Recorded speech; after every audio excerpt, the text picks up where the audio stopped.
Chapter 22:12. To put it simply, she wanted to be rich and be friends with strong people. Even if they weren't friends, they could just nod their heads and people wouldn't look down on her. More importantly, she could get rid of the shackles of being a mission enforcer. She was gradually getting stronger. The premise was that she had to protect this seedling until it became a real reincarnation world. Ning Shu calmed herself down. It was too early to be happy. Before she succeeded, nothing was set in stone. She had to do her best. Ning Shu originally wanted to do missions, but now she was a little excited. Forget it, she should go and learn the space law. The space law already had a law incarnation. She couldn't become this law incarnation. However, it didn't mean that she couldn't learn this law very well. However, she would be suppressed when facing the space law incarnation. Even if someone had a good understanding of the water law, they would be suppressed when facing her. The law incarnation represented the law itself. You want to break through your own law if you're learning this? Ning Shu felt that she should slowly start learning the law. After all, she was someone who couldn't even pick up the trash of a plane. A plane contained many laws: time, space, metal, wood, water, fire, and earth. If she didn't learn, she wouldn't even be able to pick up trash in the future. She didn't know if picking up trash could make her rich. Ning Shu felt that the more she came into contact with, the weaker she felt. She didn't know that the world was vast and fearless. The more she knew, the more she was in awe. She was as weak as a floater. Moreover, she was getting busier and busier. The secret of Nine Palace Mountain hadn't been solved. She didn't know if Nine Palace Mountain would cause any harm to the world. When she learned the space law, she had to open up a space to store the reincarnation world. Ning Shu was a little worried that Nine Palace Mountain would affect the reincarnation world. Ning Shu felt that she could give up on Nine Palace Mountain, but she couldn't give up on the reincarnation world. She had to prevent unnecessary harm. Go learn the space law, Ning Shu said. She still felt that learning the law was more important. She didn't know when she could open up a space. You're still going? You don't have much time to do missions. 2333 said, I think it's because we've killed a lot of normal quest takers this time. Many mid-tier quests require people to complete. With your ability, you can complete a few of these quests in a row. Once you're done, you can continue to roam around. It's still safer to do it. Who knows what the organization will do if you don't complete it? Completing missions to repair planes is the job of quest givers. Since you don't want to complete the mission, they might just kill you. Don't try to reason with them, 2333 said. Ning Shu felt that the organization had been filled with murderous intent recently. If he were to fail because of this, he would feel wronged. He was only one step away from success. Ning Shu would vomit to death. Then he would go and do the quest. Most people wouldn't be able to withstand such a high-pressure environment, but as mission enforcers, everyone's hearts were still relatively resilient. 2333 sent Ning Shu flying out of the space, and Ning Shu fused into a body. The body quickly merged with the body. After all, the soul had turned into water. It moistened things silently, and there was no feeling of being forced in. However, his head was buzzing, and his ears were ringing. There was also someone screaming in his ear, "Father, Master," and so on. Ning Shu simply closed his eyes and accepted the plot. This time, Ning Shu's client was the story of the loyal and chaste woman's father. Tang Prime Minister Wang Yun had 3 daughters. The eldest queen, Jin Chuan, married Su Long and was an official in the Ministry of Revenue. The second queen, Yin Chuan, married Wei Hu and was an assistant minister in the Ministry of War. The third queen, Bao Chuan, was unmarried. Wang Yun built a beautiful house in Chang and city to find a son-in-law for his third daughter. Bao Chuan went to the garden to burn incense and pray. She saw a beggar outside the garden. He looked extraordinary and was lying in the snow. After asking, she learned that his name was Shui Pingge. Bao Chuan admired his talent and secretly promised him in her heart. She gave him silver rice and asked him to participate in the son-in-law selection ceremony. On the 2nd of February, Bao Chuan was ordered to go to the pavilion to select a son-in-law. She ignored all the princes and threw the colored ball to Shui Pingge. Wang Yun was angry and broke off his relationship with Bao Chuan. Bao Chuan married Xue Pinggui and lived with him in the cold cave. Later, Xue Pinggui made a contribution in subduing the red-haired horse. The Tang king was overjoyed and made him the commander of the rear army. Xue Pinggui went to battle when Xue Pinggui said goodbye to Bao Chuan, leaving behind old rice and 10 loads of dry firewood. Bao Chuan lived in the cold cave and endured hardships. She ate chaff and swallowed vegetables. No matter how her family tried to persuade her, she did not listen. The following story was very familiar. Her husband became the son-in-law of the king of Western Liang. Her husband had wine, women, wealth, and spirit. Bao Chuan ate wild vegetables. Finally, after 18 years of reunion, Xue Pinggui still wanted to test whether Bao Chuan had a change of heart. He teased her and pretended to be her friend. He said, "If you love Xue Pinggui so much, why don't you die for love?" After waiting for 18 years, she waited for a man who relied on marrying a princess to ascend to the throne. After a long separation, he thought, "If she is faithful, come forward and acknowledge me. If she is unfaithful, kill her and bring her to see the substitute war princess." Bao Chuan's married life was different. With dust as her companion, she lived in the cold cave. She lived with wild vegetables and lived with heart. In the morning, she cleaned. At noon, she cleaned. In the evening, she cleaned. At night, she slept. Xue Pinggui's married life. Subdued a fierce horse and entered Western Liang. He married a princess and succeeded the throne. He realized a successful counterattack of a loser. The brave Bao Chuan dared to pursue personal freedom of marriage. She stayed in the cold cave for 18 years. Her heart did not change and she was loyal. She embodied the hardworking, brave, upright, and noble sentiments of our ancient women. One person set up a memorial arch. The whole family was glorious. Then, Bao Chuan moved heaven and earth. The substitute war princess was moved by Bao Chuan's virtuousness. In the end, the two of them managed the harem together. Now, the person who commissioned it had fainted from anger. The embroidered ball had been smashed in Xue Pinggui's hand. Ning Shu felt that this body was a little too tall. In a fit of anger, there were signs of a stroke. His body felt like it was completely out of control.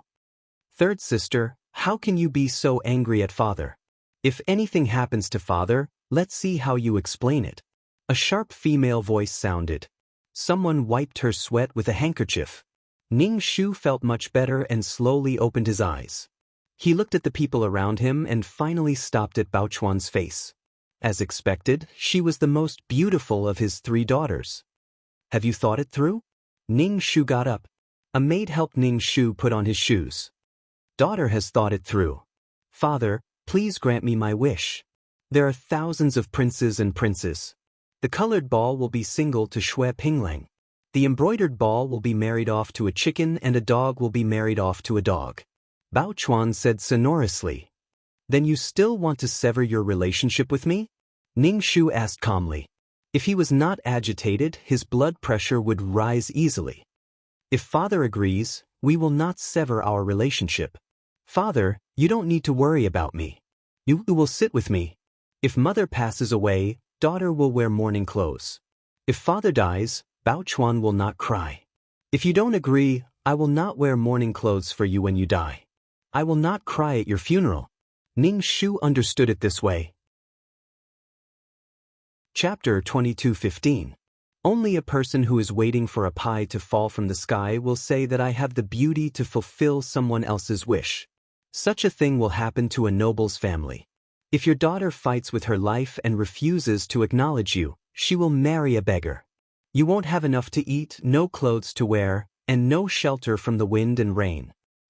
If you don't think that's a problem, I'll agree to the 2 of them. Jean Chuan was speechless.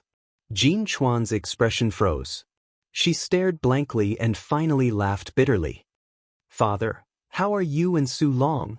Ning Shu asked. "Su Long and I respect each other. Su Long treats me well." When Jean Chuan talked about her husband, her face blushed. Su Long was a considerate man, a smart and thoughtful man. "See, you're talking as if the children of noble officials are trash. These children receive the best education in the country. Some are unfilial, but most of them are motivated. Wang Baochuan feels that she's different. It was easy to get into trouble when the embroidered ball was thrown. Who knew what it would hit? How could the prime minister of a country do such a thing? How could he forcefully link Pifumai with a beggar? Since they were of different social classes, the chances of them meeting were very low. He used such a brainless method. It was Wang Baochuan who fell in love with Xue Pinggui at first sight. Her heart was in a mess, and then she told Xue Pinggui to catch the embroidered ball. Ning Shu, an outsider, felt resentful. The client's heart was probably chopped into minced meat and made into meat bowl soup. Ning Shu waited for a moment of adrenaline. He hoped that it would always be like this. He would bring the beggar home to work and let them interact more. Anyway, she didn't want her face anymore. She was full of love. Her brain was damaged by her love. The fragrance was far away and the smell was near. Let's see how the two of you interact. Strictly speaking, Wang Baochuan and Xue Pinggui didn't have many opportunities to interact. Xue Pinggui went to war not long after they got married. Then he went to Xilyang to be the emperor's son-in-law. He was gone for 18 years. When they met again, he died in just 18 days. What did he use to support her? He used infinite beautification to support her. There were no shortcomings, only advantages. Otherwise, why would there be the saying of a 7-year itch between husband and wife? Both of them were unperturbed by each other. They were not as beautiful as they had imagined. They were tired of each other and had lost interest in each other. Jin Chuan knew that she couldn't persuade her anymore. She thought about it from another perspective. Her fair and tender daughter had married a beggar. She even had the heart to die. Ning Shu finished his porridge and put down his bowl and chopsticks. "Don't disturb me. I need to rest more." Jin Chuan looked worried and asked, "Father, do you want Su Long to come over and talk to you?" "No need, I want to see everyone now." Jin Chuan went out with the bowl and chopsticks, closed the door, and went to the backyard.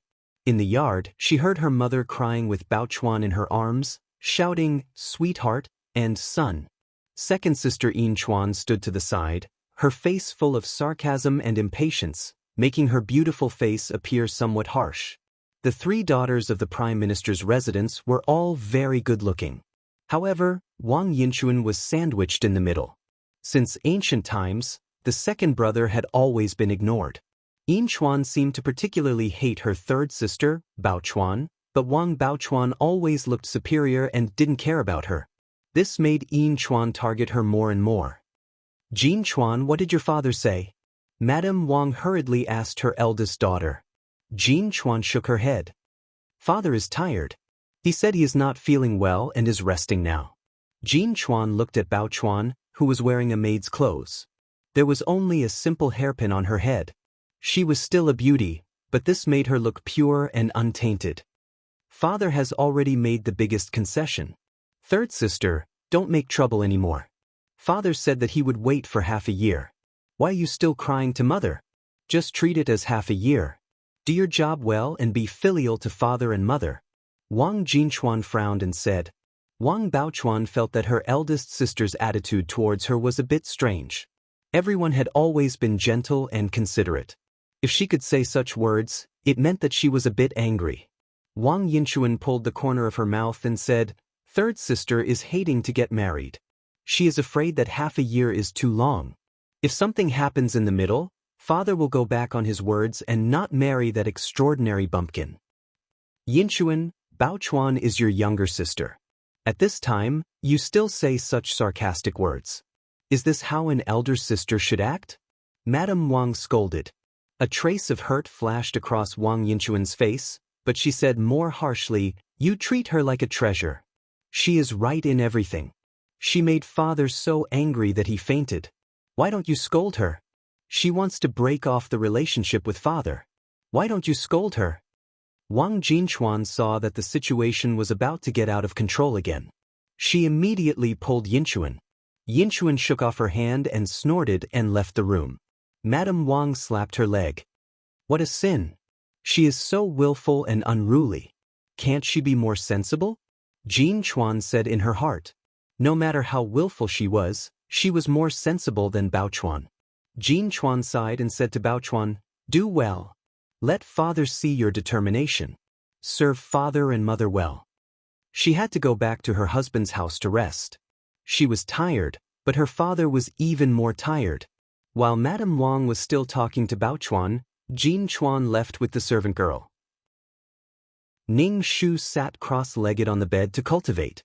He sweated a lot and the sweat smelled a little. Other than that, there was no other cultivation effect. Although there was spiritual energy, his body couldn't absorb it. In the evening, a servant girl knocked on the door and said that dinner was ready. Ning Shu washed up and went to Madame Wang's courtyard. Madame Wang poured tea for Ning Shu attentively. A servant girl brought the dishes. Wang Baochuan was among them. Wang Baochuan, who was wearing a servant girl's uniform, was also slim and beautiful. In the end, she became an old woman in the cold cellar. She was not as good as wearing luxurious clothes and taking good care of herself. The table was full of dishes. Madame Wang quickly said to Wang Baochuan, "Sit down and help your father." Ning Shu looked at Madame Wang expressionlessly. "Are you her mother or is she your mother? You are so attentive. How can a servant sit at the table when the master is eating?" Madame Wang didn't understand why her husband didn't like her. Didn't he love Baochuan the most before? Wang Baochuan felt sad. Ning Shu looked at Wang Baochuan's aggrieved look. He probably resented her. It was natural for a person to be good to her and give her the best things every day. If one day he suddenly treated her badly and gave the good things to others, she would resent and hate him. If a person beat her with a stick every day, and then suddenly forgot that he didn't beat her, she would still be grateful in her heart. "Why are you crying? You can't eat anymore. Aren't you very strong? Why are you so aggrieved now?" "I'm not eating." Ning Shu put down his chopsticks and left. Madame Wang and Wang Baochuan looked at each other. Chapter 22:16. Madame Wang was very uneasy.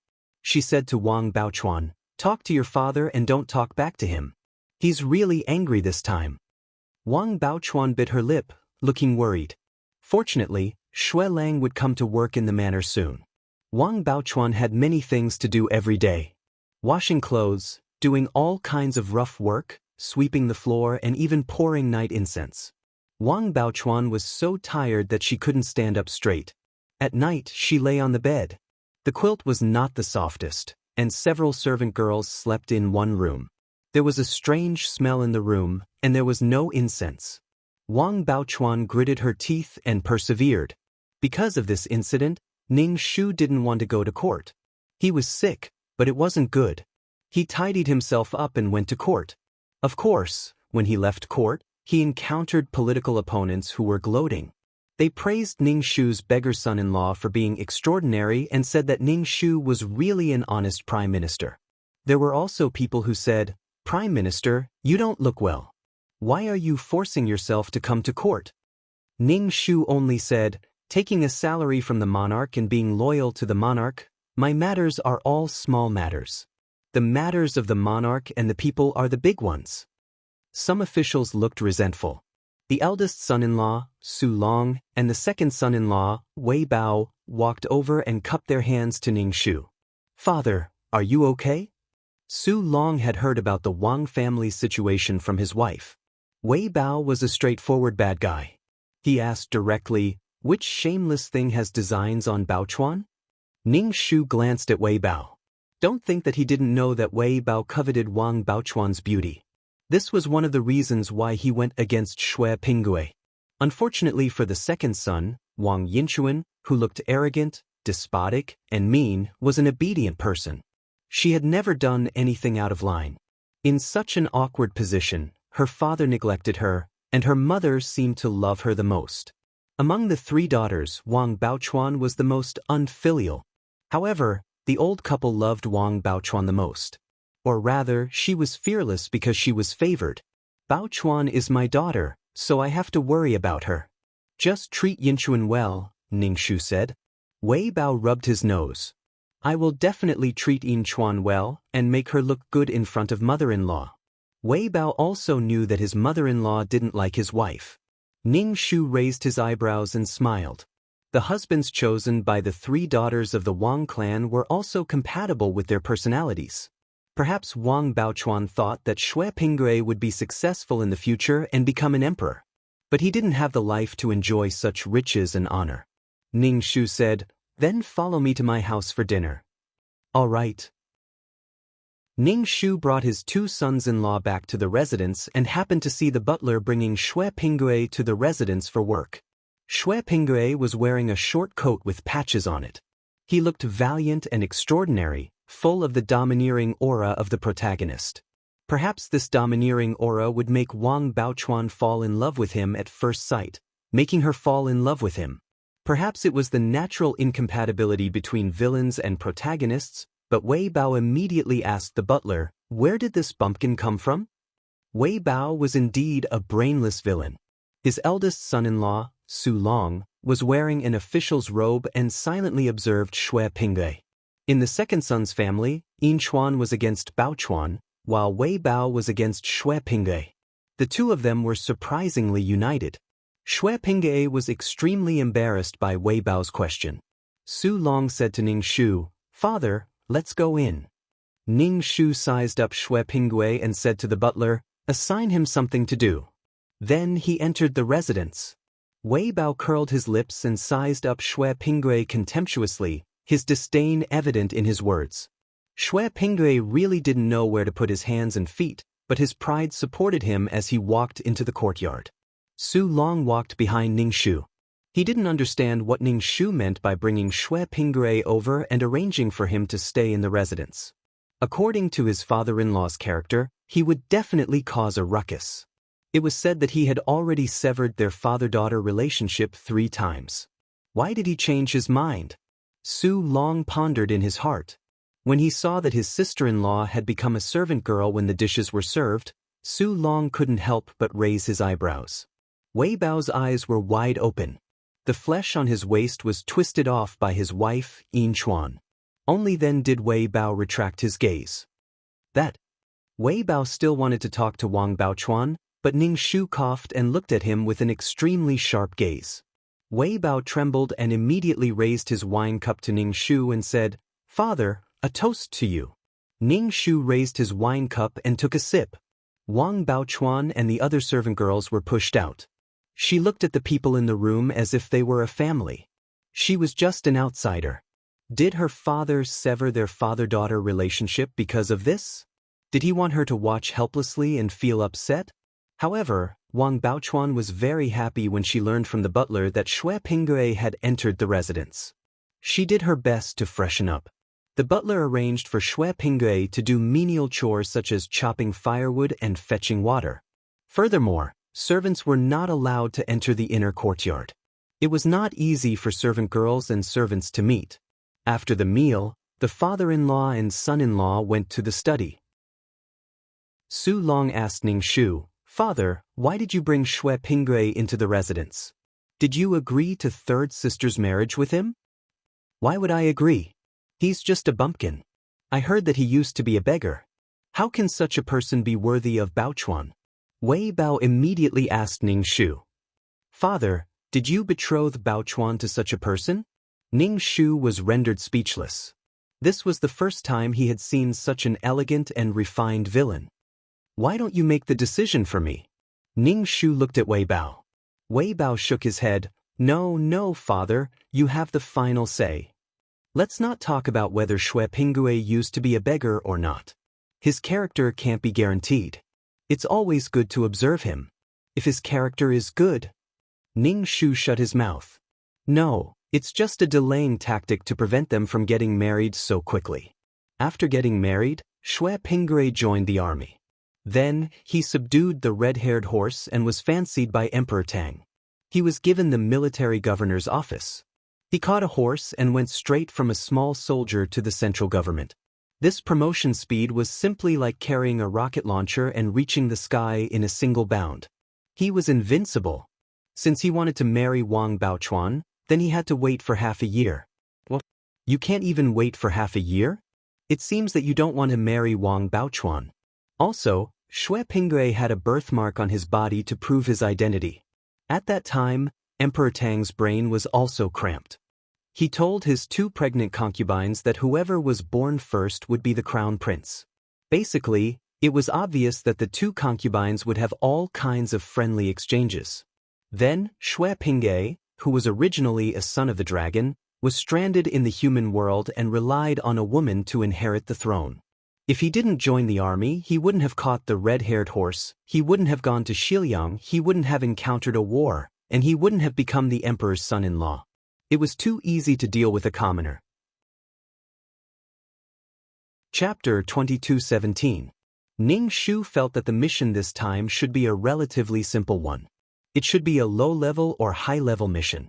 It seemed that the organization had really killed many mission enforcers this time. She even took on such missions. Moreover, the plane suppression was especially strong. She couldn't use any power of law, and her cultivation was also very slow. Of course, this didn't exclude the possibility that this body was old and had a weak foundation. The difference in strength between the two sides was a little big. He had the advantage, but the other side was like cheating. It was an honor that others could only achieve after decades of accumulation. As for the eldest and second son-in-law, Ning Shu didn't plan to do anything. At most, he would give face to his daughter so that these two sons-in-law wouldn't dare to bully her. Wei Bao wanted Wang Baochuan's beauty, but he had never succeeded. He was also a little afraid of Wang Baochuan, a brainless villain with lecherous thoughts but no guts. He felt that many people in this show were brainless. The king was brainless and let his son wander among the people. The prime minister was brainless and actually let his daughter throw an embroidered ball to choose a husband. Even his son didn't rebel. Was it to capture Shui Pingge? To make it convenient to help Shui Pingge ascend the throne? In terms of the importance of cannon fodder. Anyway, there were many bugs. The two sons-in-law looked at their father-in-law and smiled. It was inexplicable. His smile was too strange. Could it be that his father-in-law was so angry that he lost his mind? To be honest, Wang Yun wasn't a good-tempered person. Otherwise, he wouldn't have broken off their father-daughter relationship. Now that he was able to bring Shui Pingge into the residence, it was really beyond Su Long's expectations. The two sons-in-law brought their daughter home. Ning Shu heard the housekeeper report to her about Shui Pingge. He said that Shui Pingge was quite obedient in the residence and would do whatever he was told to do. For the time being, he wasn't dissatisfied. Ning Shu asked the housekeeper to continue assigning him work. Let the two of them meet occasionally. How cruel it was to be separated by a wall and not see each other. The housekeeper responded and went to make the arrangements. Shui Pingge obviously felt that there were more and more things to do recently. The tasks assigned to him were very physically exhausting, such as chopping wood, fetching water, and sometimes even moving things. Shui Pingge felt that these were deliberately tormenting and humiliating him. But when he thought of the Prime Minister's daughter, Shui Pingge felt that he could endure any hardship. While he was working, a manservant came over and whispered to Shui Pingge, "After dinner, come with me to pick up the weeds in the pond. I heard that the beautiful maids of the inner court will pass by there." Shui Pingge's eyes suddenly lit up. To be honest, he had not seen Wang Baochuan many times.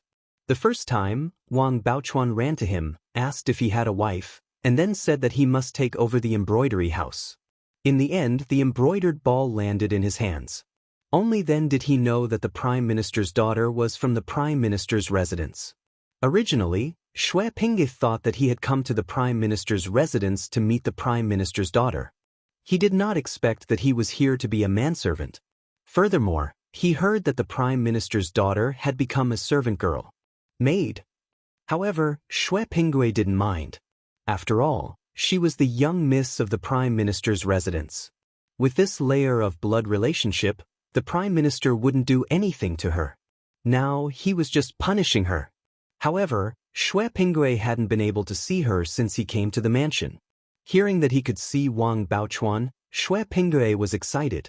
Being favored by the Prime Minister's daughter from a respectable family was enough to make any man excited and proud. Shui Pingge and the manservant scooped up some moss and rubbish from the pond. A maidservant passed by them and giggled, which was crisp and pleasant to the ears. The manservant's eyes lit up when he saw these maids. However, Shui Pingge didn't care about these maids at all. Instead, he constantly paid attention to whether Wang Baochuan passed by him. Wang Baochuan mixed in with a few maids. When she saw the stalwart figure of Xue Pingui, her heart suddenly beat wildly. She looked at Xue Pingui with some infatuation. Xue Pingui turned his head and looked at her. Wang Baochuan's face flushed red. No matter how bad her father said this man was, in Wang Baochuan's heart, this was the husband she had chosen. Naturally, he was very good. However, Wang Baochuan couldn't come into contact with him in public, so she left with the other maids. Xue Pingui's eyes flashed. He felt that the Prime Minister's daughter was the Prime Minister's daughter. Even if she was wearing a maid's clothes, she was still very eye-catching.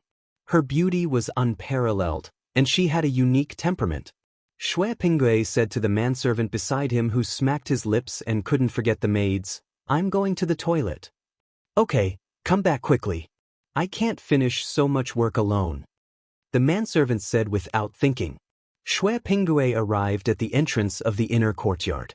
Seeing Wang Baochuan waiting for him, he was delighted. Could this be considered telepathy? Wang Baochuan couldn't resist the shyness in her heart. She followed Xue Pingui to a remote place in the courtyard.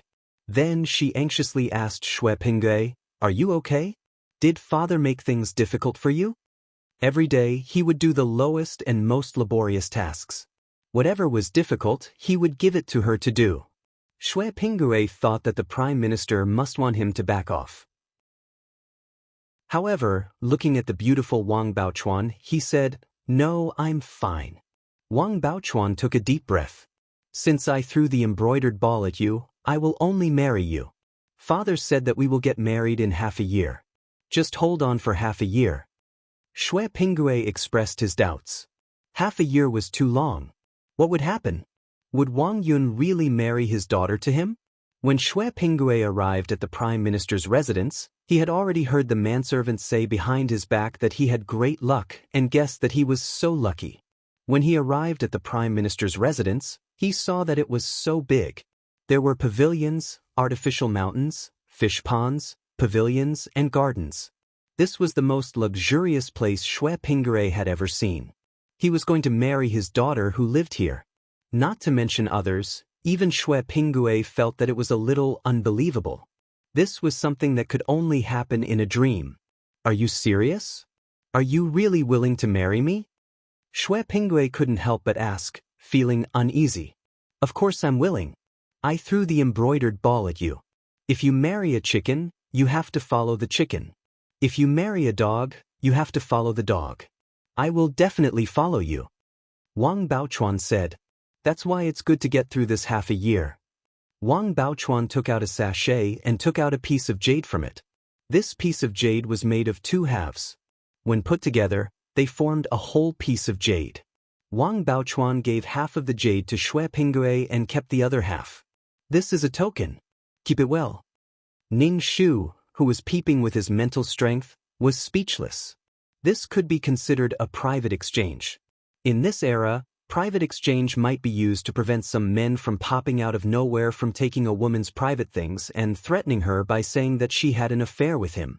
This would ruin the woman's reputation and achieve some goal. /BK. Chapter 22:18. Wang Baochuan probably wanted to stabilize Xue Pingui's heart, give him courage, and show her determination. She gave Xue Pingui half of the jade to show that they were a couple. Xue Pingui looked at the jade in his hand. It was white and oily. It was obviously a high-quality jade. "I understand. I won't let you down." Xue Pingui kept the jade stone close to his body. Ning Shu's mouth twitched. He retracted his mental strength. Anyway, he did not know what Wang Baochuan was after. Was it because of Xue Pingui's face and figure? If she was obsessed with looks, there were also princes who were very noble and had outstanding temperaments. Of course, there were also records that Xue Pingui came to Chang'an as a beggar. He lay on the ground with a red light covering his body. Of course, this was definitely beautifying Xue Pingui. A beggar with unkempt hair and a red light covering his body.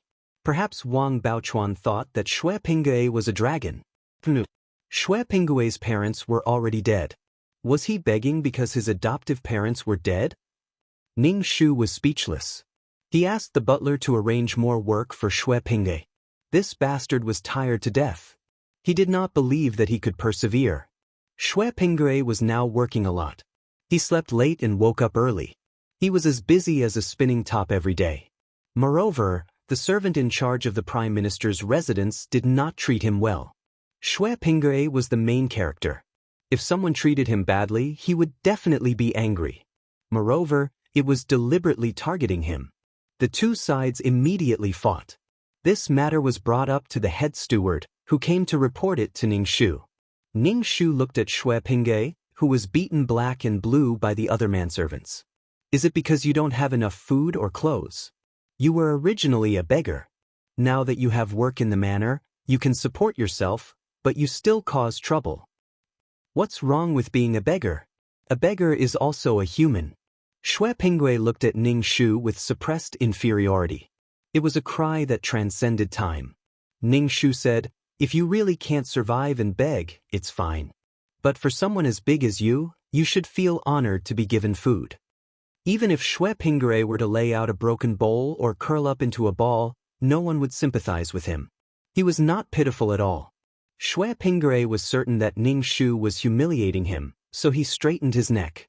Ning Shu couldn't be bothered to say, "You're amazing. It's right for me to marry my daughter, who I've raised carefully for so many years, to you. Otherwise, I'd be despising the poor and favoring the rich." If she couldn't even endure this little bit of hardship, what was the point of marrying over? To be honest, although Shui Pingui had lived among the common folk since he was a child, he did not suffer much. He was raised by his adoptive parents and met Wang Baochai after his death. Because of his family background, Shui Pingui joined the army and subdued the red-maned fierce horse. After that, he went to war. In the end, he ran to the enemy's side and became their son-in-law. He lived a life of glory and splendor. If Shui Pingui hadn't returned because he had fought against the enemy and defended the country for 18 years, then Wang Baochuan had waited for Shui Pingui for 18 years, waiting for Shui Pingui's triumphant return and reunion. This was such a touching thing. How many generals had died on the battlefield yet to return? For the country, for the world. As for Wang Baochuan and Shui Pingui, Ning Shu really didn't have any sympathy for them, nor was he touched. There was no fluctuation in his heart, and he even felt a little disgusted. Perhaps it was the heart of a pervert. A Confucian general conquers a barbarian woman, and the barbarian woman cries and wants to marry a Han Confucian general. Conquering softness with toughness, this was also considered conquering. If one's physical strength couldn't defeat the enemy, they would use this method to conquer. Such words should have been written when the country's strength was not strong and its military strength was weak, to conquer the enemy with spirit. Ning Shu only wanted to roll his eyes at this. Therefore, Shui Pingui hadn't suffered much hardship at all. It seemed that he was a grassroot and a loser, but he didn't rely on his own strength to make a comeback. It wasn't wrong to say that he was the king of sponges. Dai Zhan was a very powerful woman. She could kill the enemy and do anything. In the end, she still had to help a weak man win glory. This was because no matter how capable a woman was, she still had to help her man, thinking that her husband was noble and his wife was glorious. She was obviously a barbarian woman, but she seemed to have been influenced by the 3 obediences and 4 virtues for a long time. If it was Ning Shu would directly take the position of the Queen of Western Liang. What's wrong with that? I'm the boss. Of course, it couldn't be ruled out that the weak Shui Pingui was easier to control. It was also quite good to control Dai Zhan secretly. As for Wang Baochuan, who had waited for 18 years and lived for 18 days, Shui Pingui asked Wang Baochuan if she had any wishes. Wang Baochuan said that she had spent the Spring Festival alone for the past 18 years, and then Shui Pingui accompanied her for the 18 days of the Spring Festival. I've given you whatever wishes you have, you can go and die. How ironic. What a touching love. Would the woman praised in the song give her life for her husband without any regrets? Thinking about it carefully, it was full of malice. Shui Pingui ate human blood-steamed buns and was praised for having a conscience and not forgetting his wife. It could still be passed down to this day and was still being sung. Ning Shu looked at Shui Pingui and thought of the birthmark on Shui Pingui's arm. It would be dug out by you sooner or later. What kind of place is the Prime Minister's residence? 10 strokes of the rod. Ning Shu said coldly. Shui Pingere was pressed down on a bench. There was a servant holding a large rod. It would be painful to be hit by such a large rod. Ning Shu sat down and drank tea. Pa! The rod fell on Shui Pingue's buttocks. Shui Pingue's face was distorted from the pain, but he still shouted, "Why did Prime Minister punish me alone? It takes two to clap." It was obvious that he was being targeted. Ning Shu sneered, "If you didn't cause trouble, would this have happened?" Shui Pingue's hatred couldn't be dispelled. His eyes were red. "Father." Wang Baochuan ran over and snatched the rod from the servant's hand. "Stop hitting him. Impudent. You're just a servant. What are you doing?" Ning Shu slammed the table and roared at Wang Baochuan like a storm. It seemed that the beams of the house shook. Wang Baochuan was scared silly. She had never seen her father like this. The majestic aura directly suppressed her to the point that she couldn't breathe. Moreover, it was not unfamiliar to her, but mixed with a sense of disgust. Wang Baochuan's nose turned sour. She thought of how her father loved to hold her and lift her up when she was young. "Continue to hit him," Ning Shu said coldly. Seeing that Wang Baochuan wanted to speak, Ning Shu bared his teeth. "Whoever says another word will be hit together." "Wang Baochuan, you don't want to be pressed on the bench and beaten in front of so many people, do you? In fact, it doesn't matter if you get hit. It will add to your legacy and make you more loyal. Anyway, I'm already unfilial. I don't care about this little bit of reputation." She didn't want any reputation in the beginning, but she insisted on sticking to it. She was crazy. That was why Wang Baochuan's image was so contradictory. Wang Baochuan trembled at Ning Shu's words. "Father, must you use such words to stab me?" Ning Shu said with a happy expression. Building happiness on other people's pain was really too satisfying. /BK. Chapter 22:19. The manservant took the wooden stick from Wang Baochuan's hand and began to hit Shui Pingue. "Why are you like this? Why do you have to say such harsh words?" Wang Baochuan trembled when she heard the sound of the wooden stick hitting the body. "There are worse words. Do you want to hear them? Also, don't call me father. I don't have a daughter like you. Really, please don't call me father. When people talk about you, they will definitely not say that you are Wang Yun's daughter," Ning Shu said coldly. Wang Yun never owed Wang Baochuan anything. "So what if you are my daughter? Stop hitting him, stop hitting him." Wang Baochuan pounced on Shui Pingue. The manservant didn't pay attention and hit Wang Baochuan with the stick. Wang Baochuan was in so much pain that her internal organs shifted. Wang Baochuan suppressed her voice and said, "Father, I hate you." "I don't care. You can hate me as much as you want. If you really want to sever ties with me, you should cut your flesh and bones to repay your father. You still owe me, so what right do you have to hate me?" Ning Shu sneered. "Pull him away. Continue hitting him. What are you playing at?" He happily acted like a stick that separated an affectionate couple. Wang Baochuan, who was pulled away, looked at Ning Shu in a daze. He was clearly her father, so why did he become so cold and heartless? She didn't even dare to acknowledge him. Shui Pingue, who had been hit with the stick, tried his best to suppress his voice. Wang Baochuan knelt down and kowtowed to Ning Shu. "Father, I beg you. I was wrong. Please don't hit him." When one person realized that they didn't have much weight in another person's heart, they would no longer be so forgiving. Instead, they would look you in the eye and not dare to be unscrupulous because of a little pampering. That was because it was useless. Ning Shu smiled. "If he dies, it's on me."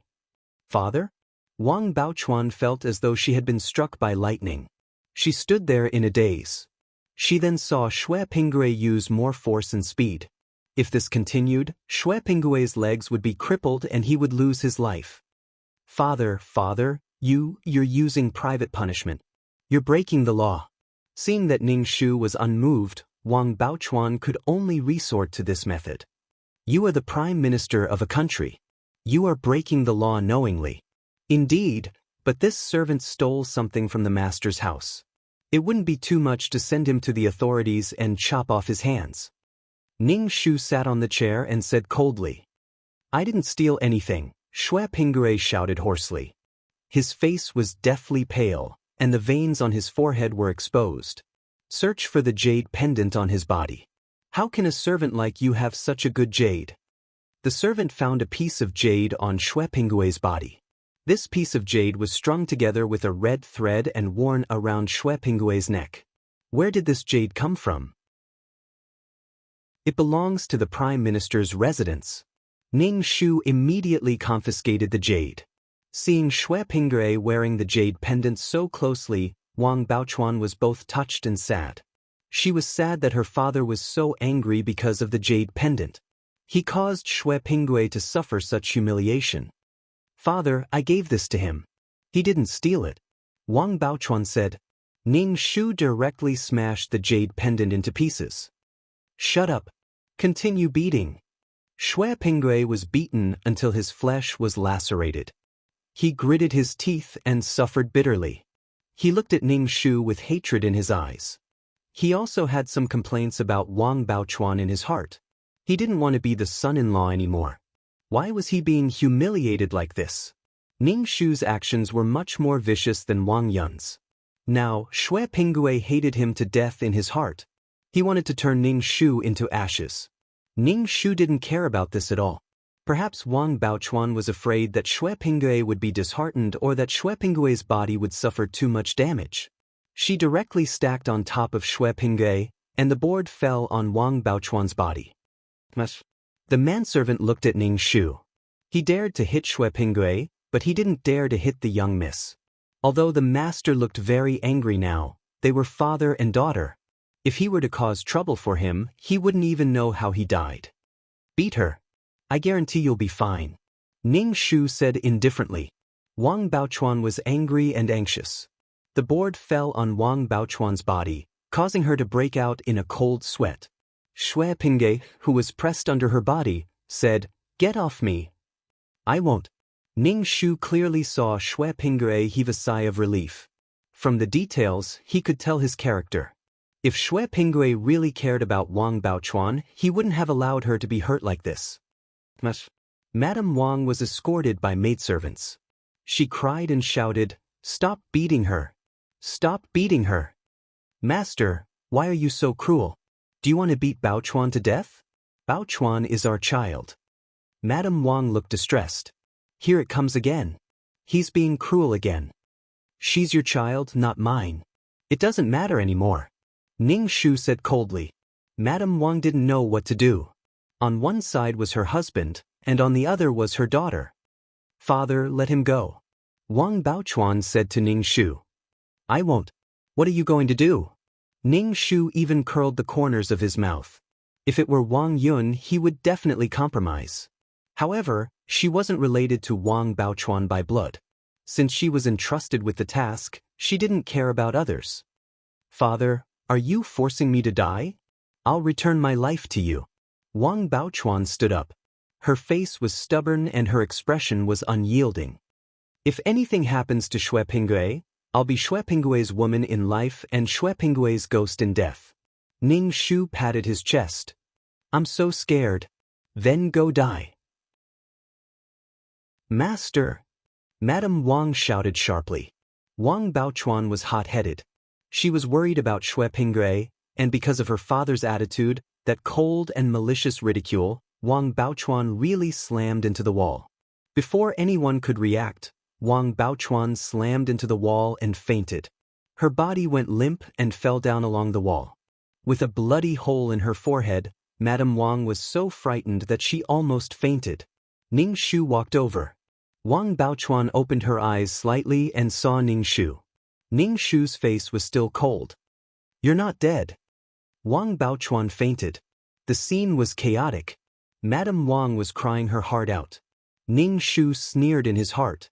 She could be described as heartless to others, but when it came to men, she had to sacrifice everything to fulfill her saintly love. She only dared to be unreasonable at home, and only dared to be unreasonable to her parents. She thought that by hurting him, she could make her parents sad and then compromise to face Xue Pinggui. Ning Shu thought of what Wang Baochuan said. There was a female substitute in Western Liang. Her kindness was more virtuous than his. If one day he ascended the dragon throne, she would be his wife. She was so virtuous and sensible. The reason why the original wife could give up her position so virtuously and become a concubine was probably because she was afraid that Xue Pingue wouldn't want her.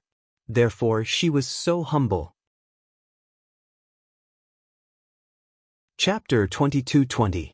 It was a stark contrast to the current Wang Baochuan.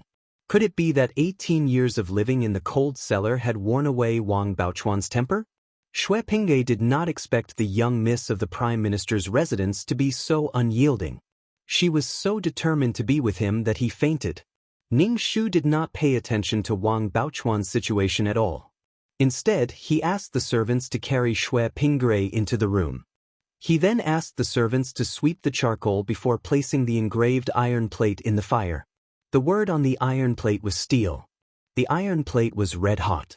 Ning Shu asked the servants to remove Xue Pingue's clothes. There was a red birthmark on Xue Pingue's left arm near the shoulder blade. The servants held Xue Pingue down while Ning Shu pressed the soldering iron on Xue Pingue's birthmark. The soldering iron successfully covered the birthmark and had the word steel engraved on it. The soldering iron made a sizzling sound as it touched his flesh. His flesh was so hot that it curled up. Xue Pingue was awakened by the intense pain. He did not understand what was going on for a moment. His brain was in pain as he struggled with all his might. However, he was tightly held down by the servants. When Ning Shu removed the soldering iron from his body, Xue Pingue vaguely understood something. Even if I print the word steel on you, the things in the Prime Minister's residence are not yours. As long as I am alive, you will not be able to have anything in the Prime Minister's residence, Ning Shu said. Words were engraved on the face or body of a person who had committed a crime. Wherever he went, he would be looked at with discrimination. Xue Pingue's heart was about to explode. Why should he print words on him? Xue Pingue now understood that the old bastard brought him here to humiliate him. The thing was clearly given by Wang Baochuan, but the old bastard insisted that it was stolen. After being beaten with a plank and now with a soldering iron, Xue Pingue's body was covered in yellow sweat, wetting the quilt. Once the birthmark was solved, Xue Pingue would no longer have the chance to be the emperor. Besides, the emperor had so many sons. There was no one with the surname Xue in the Li family of the Tang dynasty to be the emperor. Without Xue Pingue, there would be someone else to be the emperor. Moreover, there was the word steel. She wondered if Xue Pingue would be able to harden his heart to cut off that piece of flesh. If he did, the birthmark would be gone. Was it that easy to exchange private information? He wondered how Xue Pingue felt about Wang Baochuan now. After all, he had been forgiven by Wang Baochuan. For some reason, Ning Shu's mind actually imagined a sadistic love story. Xue Pingue cut off the flesh on his body and then came back a few years later for revenge. He killed all the people in the Prime Minister's residence and imprisoned Wang Baochuan, who had hurt him. All kinds of abuse, and finally believing in love. This was completely in line with the image of Wang Baochuan in the later period, who was kind and forgiving. No matter what he did, he would forgive. How could he be so cold-hearted and heartless to his own parents? He could feed Xue Pingue's good friend while he ate wild grass and tree roots. What a scary person. Everyone who was related to Xue Pingue was infinitely tolerant and forbearing. As for fighting on behalf of others, he forgave her. Her kindness was higher than the sky. Ning Shu went to take a look at Wang Baochuan. Wang Baochuan's forehead was dripping with blood. It was likely that it would leave a scar in the future. The doctor was taking her pulse while the maidservant gently wiped away the blood on her forehead. When Madame Wang saw Ning Shu, she immediately cried and complained, "How can you be so cruel? Are you really going to drive our daughter to her death?" Ning Shu only smiled and chuckled. It was difficult for an upright official to resolve family disputes. When one was involved in all aspects, they would either be soft-hearted or cry. Madame Wang still wanted to say something, but Ning Shu said directly, "The body was given to her by her parents. If she doesn't cherish her body, why should I care about her death?" Madame Wang burst into tears. "If you really care about Xue Pingue's identity, You are the prime minister of a country. Giving him a small official position is not a problem at all. Why do you have to force our daughter to do this? Ning Shu chuckled. Ha ha ha, your daughter loves Shui Pingue. Why would she care about glory and wealth? Do you think your daughter is such a person? She is so stubborn. She definitely won't accept it. Ning Shu saw that Wang Baochuan's eyelashes were trembling. She was about to wake up. Wang Baochuan shouted weakly to Madame Wang, "Mother, find a doctor to take a look at Shui Pingue." Without a doctor or medicine, Shui Pingue was in danger. Wang Baochuan's head was about to explode. She felt dizzy and wanted to vomit. She lay on the bed and vomited. Madame Wang was so distressed that she cried. After vomiting, Wang Baochuan begged Madame Wang, "Mother, let the doctor take a look at Shui Pingue." Okay. Madame Wang hurriedly agreed and asked the doctor to take a look at Shui Pingue in the servant's room. Ning Shu only looked at this coldly and turned to leave. He did not care about Wang Baochuan at all. Madame Wang was once again shocked by Ning Shu's heartlessness. Their daughter was already in this state. Did he not feel guilty at all? Did he have to force her to death? With such an incident happening in the Prime Minister's residence, the two married daughters and their husbands came to check on the situation. Su Long and Wei Bao often visited the Prime Minister's residence. Wang Yin only had 3 daughters and no sons. One son-in-law was half a son. Su Long and Wei Bao were like sons. They would take care of each other if anything happened. The eldest daughter, Jin Chuan, and the second daughter, Yin Chuan, went to see Bao Chuan. The 2 sons-in-law followed Ning Shu to the study. Ning Shu was too lazy to waste his breath. He picked up the teacup and drank some water. He asked the butler to tell him the ins and outs of the matter. Wei Bao was shocked when he heard this. Ah, Bao Chuan hit the wall. Is she okay? Ning Shu glanced at him. Wei Bao's focus was on. Su Long did not say anything. He probably knew what was going on. He said to Ning Shu, "Should we send Shui Pingue to the authorities?" Wei Bao shook his head. What if Bao, third sister, commits suicide again? Wei Bao wanted to call her Bao Chuan, but Ning Shu stared at him, so he could only call her third sister. Wei Bao secretly curled his lips and said, "How can Shui Pingue protect Bao? Third sister?" That's true. If anything happens to Shui Pingue again, it will really harm third sister, Su Long said with a frown. Bao, third sister, why are you so stubborn? What's so good about Shui Pingue? Third sister, you're blind. Wei Bao slapped his thigh and said with great heartache. Ning Shu rolled his eyes. He put down the teacup and said, "There's no need to send him to the authorities. I already said half a year. After half a year, if Shui Pingue's character is good."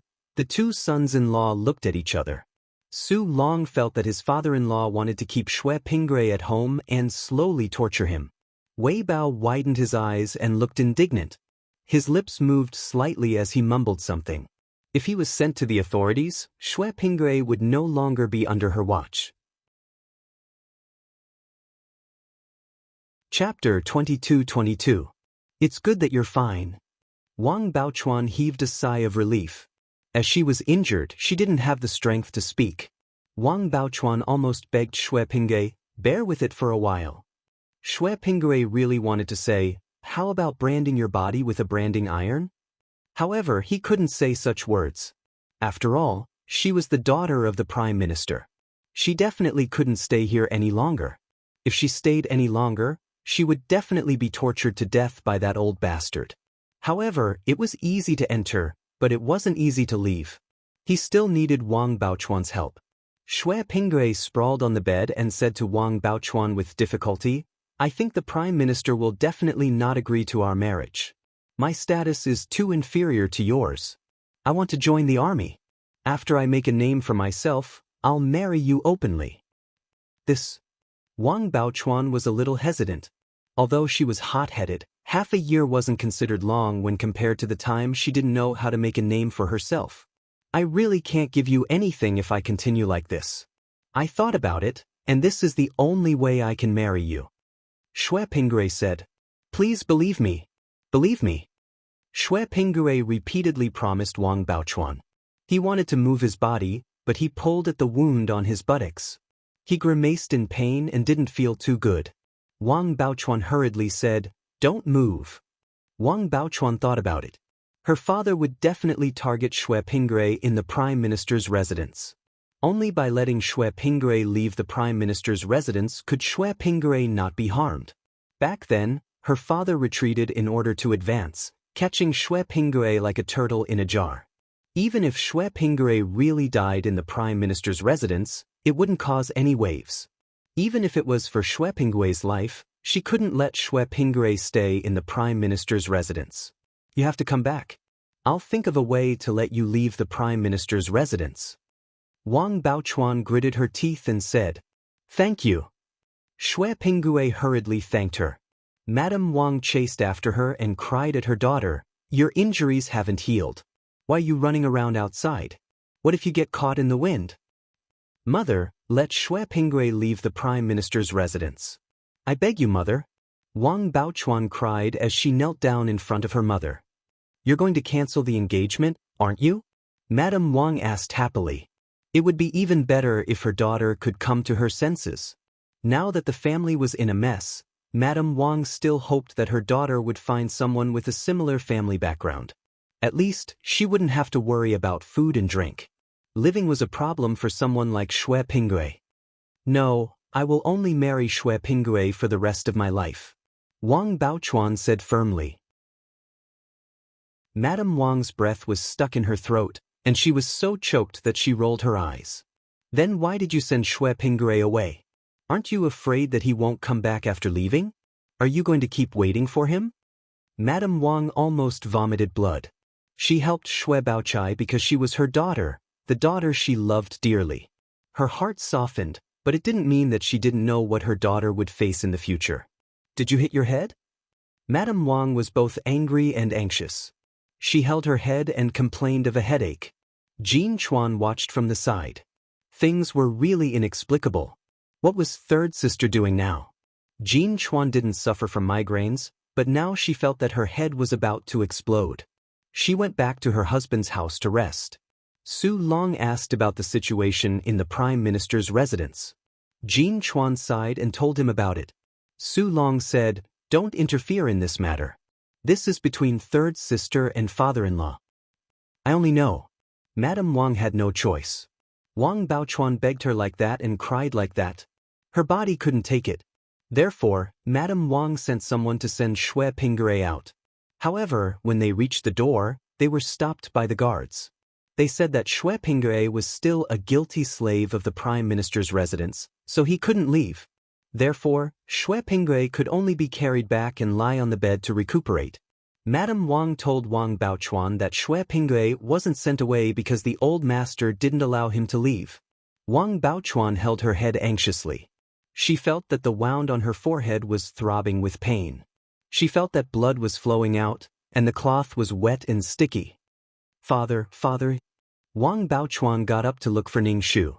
She put on her shoes and rushed to Ning Shu's study, her face as pale as a ghost. "Where did your manners go? Are you going to marry a beggar? Is that why you don't care about the etiquette and manners you've learned for so many years?" Ning Shu said coldly. "Father." Wang Baochuan bowed to Ning Shu. She didn't dare to be rash in front of Ning Shu. She knew that her father really didn't care about her life after the incident with the wall. It seemed that he really didn't have such a daughter. Now, she saw that he was still incomparably cold. There was no warmth in his eyes, let alone affection. "Father, let Xue Pingui leave," Wang Baochuan said to Ning Shu. "But, don't you want to marry him?" Ning Shu said indifferently. "I." In front of Ning Shu, Wang Baochuan didn't dare to make a solemn vow like she did in front of Madame Wang. She almost sharply promised that she would marry Xue Pingui in this life.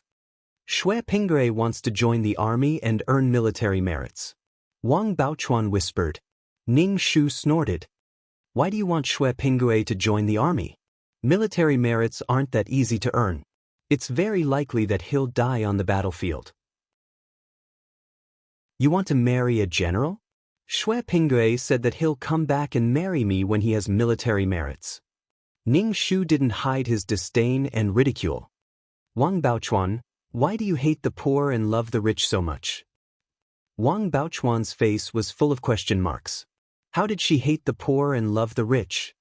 Don't you love Xue Pinggui's elegant and refined poverty? You're afraid that status and money will taint your love. Now, you want Xue Pinggui to join the army and come back with military merits. If you want to marry a general, you can marry a general now. Why do you have to wait until Xue Pinggui has military merits and becomes a general before you marry him? If you care about Xue Pinggui as a person, why do you want Xue Pinggui to become a high official and noble? So, why do you hate the poor and love the rich so much? You're the only one who knows how to say that others hate the poor and love the rich. Can't others say the same about you? You're going around in circles to prove that you have a unique vision. You can tell when he's still a pup that he'll have a bright future and bring you unparalleled glory and wealth in the future. You really hate the poor and love the rich. Wang Baochuan was confused by Ning Shu's words. She opened her mouth to refute but didn't know how to. If Xue Pinggui has military merits, you won't hate his status, Wang Baochuan said. Ning Shu smiled. In that case, your love has lost to reality. You love Xue Pinggui for nothing, and now you want Xue Pinggui to bring you glory and wealth. Chapter 22-23. Dad, then what do you want? Wang Baochuan said to Ning Shu in despair. Can you not force us? Oh, I'm sorry, but I still have to force you. Ning Shu rolled his eyes. I won't compromise on the matter of the jade. How can you just walk away after stealing something from the main house? Is there such a good thing? Can't everyone just walk away with something from the Prime Minister's residence? Dad, Xue Pinggui didn't steal it. I gave it to him. I gave it to him. Wang Baochuan was afraid that Xue Pinggui would be dissatisfied with her because of this matter. Now, her father was still talking about it. Dad, why did you give Xue Pinggui a seal and use a soldering iron? Normally, seals were made with potions and needles, but her father used a red-hot soldering iron. I'm willing to do what you want. Strictly speaking, everything you have belongs to me. If you give it to someone else without my permission, it'll be considered a steal. Ning Shu said with a smile. This made Wang Baochuan tremble, but she knew that there was no hope. Her father was no longer the father of the past. Wang Baochuan really didn't know what to do. It was impossible for the two of them to get married. It would take at least half a year. Now, Xue Pinggui couldn't leave. Ning Shu saw Wang Baochuan's state and felt that parents were nothing in the face of love. After all, many people committed suicide for love. If they didn't even give up their lives, their parents were nothing. Wang Baochuan went to Xue Pinggui's room in a daze and heard the painful and suppressed sounds from inside. Wang Baochuan hurriedly opened the door and saw Xue Pinggui cutting his own flesh with a dagger, digging out the seal. Xue Pinggui was in so much pain that his hands were trembling. What are you doing? Wang Baochuan snatched the dagger from Xue Pinggui's hand. The dagger was stained with blood. Xue Pinggui was in so much pain that the veins on his face bulged. He gritted his teeth and gasped for breath. His body was trembling and sweating profusely. He asked, Has the Prime Minister agreed for me to leave? Wang Baochuan was silent. Xue Pinggui was in so much pain that he wanted to die. Seeing that Wang Baochuan didn't speak, he was frustrated. Can you leave or not? Dad said no. I knew it. I knew it. He wants to torture me to death. Xue Pinggui clenched his fists and said with bloodshot eyes. Let's not talk about this for now. Your wound needs to be treated. I'll ask my mother to find you a doctor. Wang Baochuan was going to find a doctor. Xue Pinggui suppressed the pain in his voice as he said to Wang Baochuan, Do you know why I dug out the brand? It's because I don't want to bear such a groundless accusation. I want to join the army, but how can I join the army with this? I've already cut my flesh, yet you're telling me I can't leave the Prime Minister's manor? Xue Pinggui's voice was filled with accusation. I've already cut my flesh, yet what have you done for me? Wang Baochuan said, Just wait. I'll let you get out of the Prime Minister's mansion safely. Because there were too many things to do, Wang Baochuan had a fever that night. The fever didn't subside. Because of the injury on her forehead, the wind, and the constant running back and forth, her body naturally couldn't take it. Madame Wang stayed by Wang Baochuan's side the entire night and didn't sleep to take care of her. Ning Shu cultivated in his courtyard and then fell asleep. He didn't care what happened to the two of them. Ning Shu wouldn't let them die, especially when one of them was the daughter of the person who entrusted her. He was only deepening the relationship between the two of them. In the face of all these difficulties and setbacks, the two of them could work together to tide through the difficulties. It was just that this soft rice king couldn't really do anything for others. He only received and didn't give anything. Otherwise, how did the label of soft rice king come about? Furthermore, Xue Pinggui was very hypocritical and selfish. Xue Pinggui wasn't willing to give up anything for the beautiful future that Wang Baochuan envisioned. Xue Pinggui had been waiting for Wang Baochuan, but due to her health, she couldn't even take care of herself. The doctor applied good medicine on Xue Pinggui, and his body slowly recovered. The wound on his buttocks and the flesh that had been cut out of the brand were slowly recovering. However, Xue Pinggui didn't want to stay in the Prime Minister's residence for even a day. No matter how good it was here, even if the Prime Minister's daughter was here. Xue Pinggui even heard the servants chattering, saying that he was lying in bed doing nothing. The Prime Minister's residence was still raising such a good-for-nothing who stole things. The Prime Minister was really benevolent. When Xue Pinggui heard such words, his gums almost bled. That old bastard was benevolent? Benevolent my ass. He was lucky enough to be chosen by the Prime Minister's daughter. Ever since he was chosen by Wang Baochuan, he suffered so much. When he came to the Prime Minister's residence, he suffered every day and was even beaten. Now, he was cutting out his own flesh. Cutting out his own flesh was even more painful than the other party cutting out his own flesh. Xue Pinggui wanted to ask Wang Baochuan about leaving the residence, but Wang Baochuan was in the inner courtyard and couldn't be seen at all. The wounds on his body gradually healed. Once his body recovered, he had to work again. Seeing that he was injured, the housekeeper arranged for him to do some light work, but he couldn't leave the residence. Xue Pinggui wanted to sneak out of the residence several times, but there were guards at the front door and back courtyard, preventing him from going out. Was he being locked up like a prisoner? Xue Pinggui was so angry that he threw the broom on the ground. He wanted to talk to the old bastard, but he didn't dare. If he provoked him again, would he be branded with some words? He didn't want to be cut out of his flesh alive. He kept waiting for Wang Baochuan to come find him, but Wang Baochuan seemed to have disappeared. Could it be that he couldn't leave the residence and was avoiding him now? Xue Pinggui really wanted to scold him for dragging him into this and then ignoring him. Wang Baochuan, who was being nagged by Xue Pinggui, was lying on the bed. His face was so thin that it was like an elephant. There was no color on his face at all. He was bedridden and couldn't get up. The main reason was that there were too many things on his mind. He was very anxious and his body wasn't strong enough, which made things worse. Madame Wang was so angry that she had blisters on her lips. Seeing Ning Shu eating and sleeping well every day, she felt that he was in a better state than before. His body was as light as a swallow and he looked younger. He didn't seem to have a lot on his mind at all. Madame Wang wanted to say that Ning Shu was cruel several times, but she didn't dare to say it out loud. She wanted to ask if he really didn't treat Baochuan as his daughter. His daughter was like this, but he was living so comfortably and calmly. Now Madame Wang didn't dare to look at herself in the mirror. She didn't want to see her haggard face. Compared to her husband, she was much older, but she couldn't really leave her daughter alone. That disappointing Baochuan. As for Wang Baochuan's poor health, of course, it was because Ning Shu didn't want her body to recover. He made Wang Baochuan's body weak and unable to do anything but lie in bed every day. Then there was the news that the third miss, Wang Baochuan's body wasn't very good. She hurt her body after hitting the wall last time. Chapter 22-24.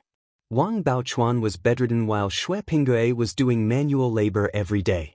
He was assigned to do whatever he wanted and had no chance to escape. The Prime Minister's residence was like an iron bucket, a cage. Xue Pinggui felt like he was going crazy. The only thing he wanted to do every day was to escape. He wanted to resist, but the injury on his shoulder reminded him that the old bastard would do anything. He didn't know what words to print next. Shui Pinggui felt a little guilty and afraid of the old bastard. He didn't even care about his own daughter. Someone with a heart of stone wouldn't feel sorry for an outsider like him. Even if his own daughter was dead or alive, he didn't say a word about her death even after crashing into a wall. He was definitely ruthless and merciless towards him. Therefore, even if others were to find trouble with Shui Pinggui would endure it. Now, he felt a sense of hopelessness and despair. Shui Pinggui had spent the meager amount of money he had on managing his interpersonal relationships. He found a young maidservant and wanted her to pass a message to Wang Baochuan. He only hoped that Wang Baochuan could deal with him and let him leave this cage. He really couldn't take it anymore. However, the money he spent didn't work at all. Wang Baochuan still didn't come to see him. He heard that she was seriously ill. Why didn't she come at this time? Shui Pinggui really wanted to scold her. He was beaten with a plank and had his flesh cut off. How long would Wang Baochuan have to lie down for if she had recovered after such a long time? Shui Pinggui became more and more impatient. He tried everything but couldn't leave this place. Shui Pinggui thought about it and could only start from the root of the matter, which was to talk to the owner of this residence. Ning Shu was dealing with his work when he heard a maid come in and say that someone wanted to see her. It was Shui Pinggui. Ning Shu raised his eyebrows. Shui Pinggui couldn't hold on anymore. Ning Shu said to the maid, "Call third miss over. If she can't walk, just carry her over." Ning Shu left Shui Pinggui outside for a while before letting him in. Shui Pinggui entered the study and shivered for a moment. However, he really wanted to leave the residence. Since Wang Baochuan couldn't do anything, he could only think of a way himself. "Prime Minister." Shui Pinggui and Ning Shu bowed and cupped their hands. Ning Shu's psychic scan detected a pale-faced Wang Baochuan heading towards the study. He then glanced at Shui Pinggui, who had lost a lot of weight. "Why are you looking for me?" "I don't remember saying anything to you," Ning Shu said casually. Shui Pinggui hesitated for a long time without speaking. Ning Shu did what he was supposed to do and simply ignored him. Wang Baochuan stood at the door and did not enter. Shui Pinggui said, "Prime Minister, what will it take for you to let me go? Didn't I say half a year later? This half a year is the time for me to test you. If you want to marry my daughter, you can't even last half a year?" Ning Shu said indifferently. "Test your s." Shui Pinggui cursed in his heart, but he didn't dare to say a word. He said, "Prime Minister, I want to join the army." "Oh, join the army in half a year. You have a lot of time to join the army. Why didn't you join the army in the past? Can't you wait for half a year?" Ning Shu refuted Shui Pinggui directly. Shui Pinggui was speechless. Ning Shu then seemed to realize something. "Could it be that you can't last half a year and feel that working in the residence is too hard, so you want to escape? Could it be that your love for my daughter won't allow you to last half a year?" Ning Shu stared sharply at Shui Pinggui. Shui Pinggui felt helpless. What half a year? He couldn't last half a year. Someone was deliberately making things difficult for him, and someone with great power at that. "What are you hesitating for? If you want to marry my daughter, shouldn't you pay a price?" Ning Shu asked. "Your heart is wavering." Shui Pinggui said, "Prime Minister, I don't want much. I just want to leave the residence." "Then don't you want my daughter? You can marry my daughter in half a year, and you can't even hold on?" Ning Shu said with a smile. Wang Baochuan, who was outside the room, leaned on the door and couldn't stand up. "I'm just a country bumpkin. The daughter of the Prime Minister's residence is noble. I don't have the qualifications to marry the daughter of the Prime Minister's residence," Shui Pinggui said with difficulty. He was very reluctant to give up Wang Baochuan. Ning Shu smiled. "You're clearly the one who wants to retreat, but you're using such an excuse. TSK, you're very hypocritical." Shui Pinggui let out a long breath. "Prime Minister, you're a high and mighty person. You can do whatever you want to me. I'm a bumpkin, so you can look down on me." Ning Shu curled his lips. "So what if I look down on you? Don't you deserve to be looked down on? I can only say that your love for my daughter isn't that strong." Shui Pinggui said, "I know you don't want me to marry your daughter." "You're wrong. Even if you marry into my family, I don't want you, let alone marrying my daughter to you. Xue Pingere was speechless. Marry into your family? Xue Pingere had never thought of marrying into anyone's family, even if it was the Prime Minister's residence. He would be laughed at. If you want to leave the Prime Minister's residence, it means you're giving up on my daughter, right? Ning Shu asked. Xue Pingere said, "It's good that you can give up on your own. Other than this, do you have any other requests?" Ning Shu scanned Wang Baochuan outside. She covered her mouth and fainted at the foot of the wall. "You can ask for anything, but the premise is that you and my daughter are done," Ning Shu said. "I also hope that Prime Minister can give me 100 taels of gold. That way, I can break up with Miss quickly," Xue Pingere said. Ning Shu looked Xue Pingere up and down. "You're a little cuter when your nature is exposed." Xue Pingere's nature was exposed. He felt that he did not get anything. He wanted 100 taels of gold, not silver. "Xue Pingere, am I only worth 100 taels of gold?" Wang Baochuan stood at the door with tears in her eyes. Ning Shu said, "How can you be worth 100 taels of gold? If I marry you, I'll have to feed you and take care of you." Wang Baochuan ignored Ning Shu's heart-wrenching words. Otherwise, she would have vomited to death. Xue Pingere felt a little guilty and said, "I'm like this. I was implicated in this matter from the beginning. You gave me money and then asked me to catch the embroidered ball." Ning Shu tugged the corner of his mouth and laughed. "He's telling you that he was passive from the beginning to the end. It was your wishful thinking." To some extent, Xue Pingere had always been passive. This was because he did not need to pay much. He only needed to accept passively. Being passive and marrying the Prime Minister's daughter was simply wonderful. Wang Baochuan's heart was like a honeycomb. Chapter 22-25. However, Ning Shu, as her father, had no qualms about saying such heart-wrenching words. Wang Baochuan's body trembled as she asked Xue Pingere, "Is that really what you think?" "That's what I think. I'm just a commoner. I'm sorry that I can't marry the Prime Minister's daughter." Xue Pingere said what he wanted to say, but he felt unexpectedly relaxed. He felt much more relaxed. The pain he had suffered during this period of time was about to end. Wang Baochuan's face was as pale as a ghost, her lips trembling. Betrayal, sadness, and despair were written all over her face. Ning Shu, who was drinking tea and watching the show, almost trembled. Damn, this show was really wonderful. He had set it up for so long just to see this scene. Wang Baochuan was living in her own fantasy, judging others by her own standards. She felt that Xue Pingere treated her the same way she treated him. In the end, she realized that it seemed to be wishful thinking. The blow was indescribable. Wang Baochuan was in so much pain that she wanted to die. She cried as she said to Xue Pingere, "Did my father force you?" Ning Shu rolled his eyes. "In your eyes, the father who raised you for more than 10 years is such a person. He eats my food, lives in my house, and even slanders me. I didn't tie Xue Pingere up. His legs are on his body. This is my study. I didn't go to the servant's room to threaten Xue Pingere." "Father." Wang Baochuan felt that she was about to die. Her heart was in so much pain that she was about to die. "Do you have to force me to death? I don't care whether you live or die. I don't care who you marry. The problem now is that he doesn't want you. He vented his anger on me. I owe you money." Ning Shu's face was cold as he looked sharply at Wang Baochuan. "Anyone can blame me, but it's not your turn to do so." Wang Baochuan's body swayed twice. Her face was pale, and she looked like she was about to faint. "Xue Pingere, do you really think so?" "Yes, I think so." Xue Pingere didn't want to have anything to do with the Prime Minister's residence.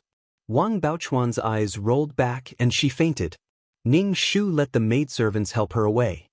"Prime Minister." Xue Pingere looked towards Ning Shu. Ning Shu supported his head with his hand and looked at Xue Pingere. "It seems that you really don't like my daughter. Seeing her like this, you didn't even ask about it. Even your eyes didn't change." Xue Pingere said, "From the beginning to the end, I was forced into this matter.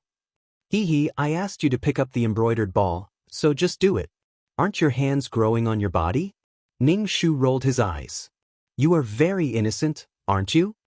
Prime Minister, can I leave now? Shui Pingwei just wanted to leave, just leave.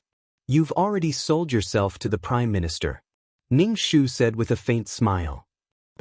Shui Pingwei exploded. I didn't sell my body at all. You did. When you were injured, your handprint was imprinted.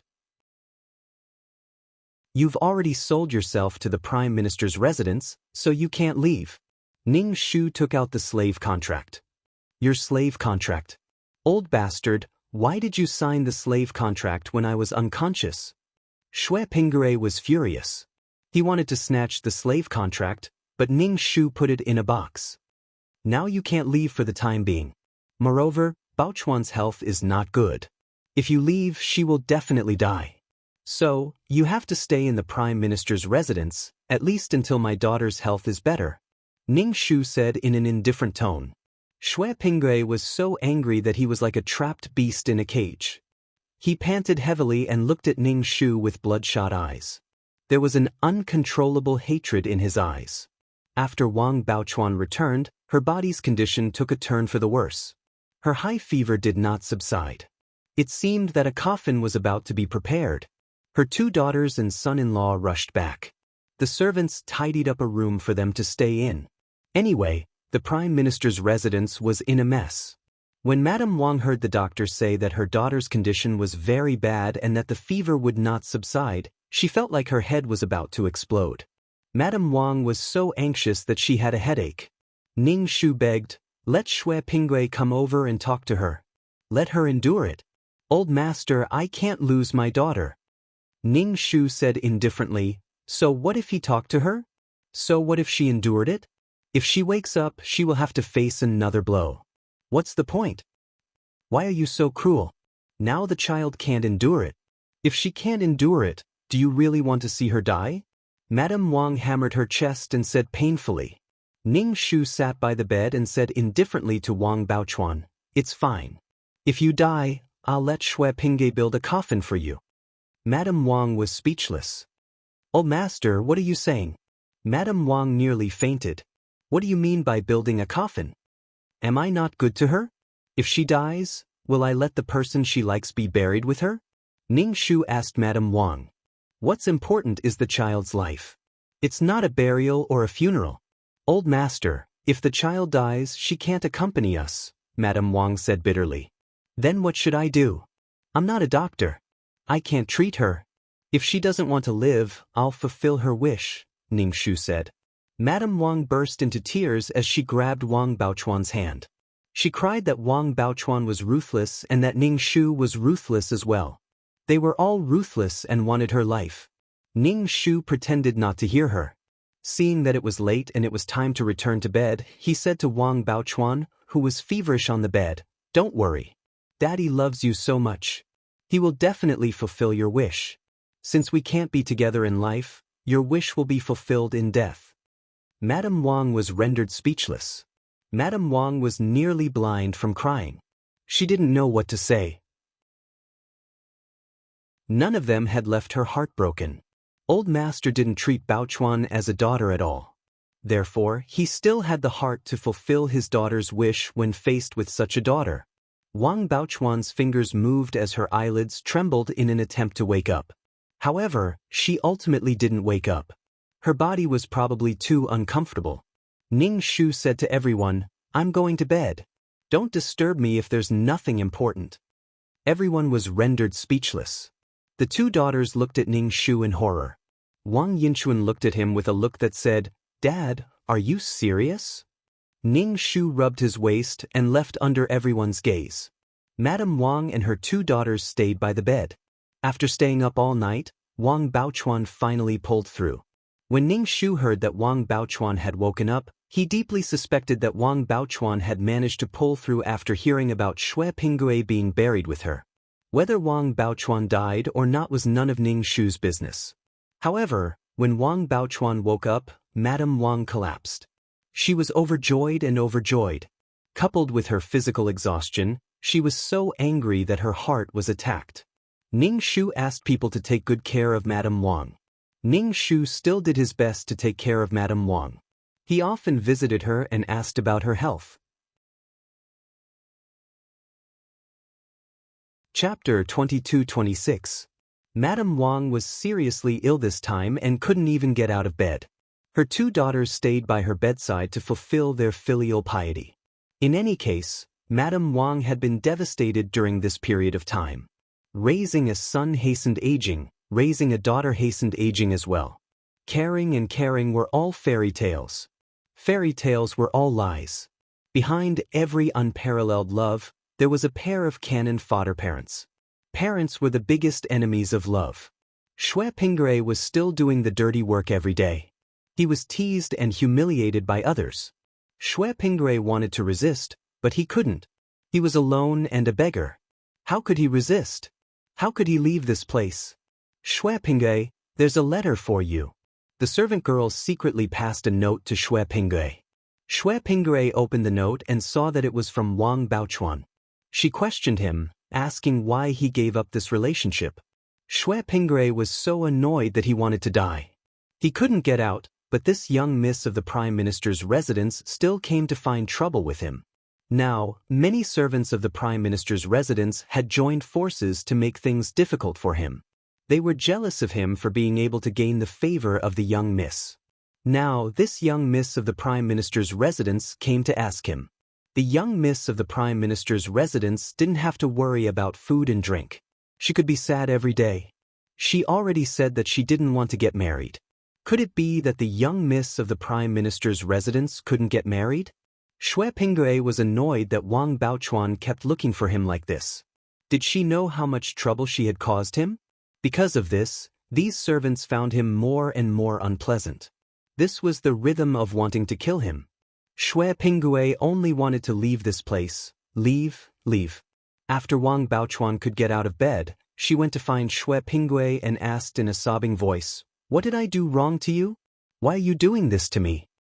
Xue Pingre was so annoyed that he exploded. "Then what did I do wrong to you? You dragged me to this place. I'm just an ordinary commoner. You said that you would marry me, and then I entered this place to suffer. Do you know what kind of life I'm living now?" Xue Pingre felt that if he continued to endure and stay here, he would definitely die. Subconsciously, he felt that his fate would be different. He shouldn't have such a fate. Wang Baochuan's body wasn't well to begin with. When he heard Xue Pingre's words, he felt as though he had been struck by lightning. His body staggered twice and he couldn't keep his balance. "Then what did I do for you?" Wang Baochuan couldn't help but ask. "I even gave up my life for you. Did I ask you to do that? You were the one who wanted to do it, and then you're blaming it on me. I never wanted you to do that." Xue Pingre said coldly, "I've never asked you to do anything. You've given up, so you want to get something in return from me. Now that I can't repay you, you can say that I've betrayed you and that I can't give you what you want." Wang Baochuan felt wronged, and so did Xue Pingre. "Do I have to accept it just because you said you're going to give it to me? I don't want to accept it now. I don't want it, okay?"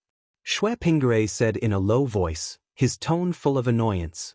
Perhaps it was because he knew that Wang Baochuan liked him and that it was natural for him to like the person he liked, so he revealed his impatience in front of Wang Baochuan without any scruples.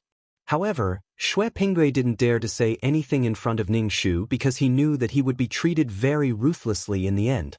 It was human nature to seek benefits and avoid harm. Of course, Xue Pingre didn't dare to be presumptuous in front of Ning Shu.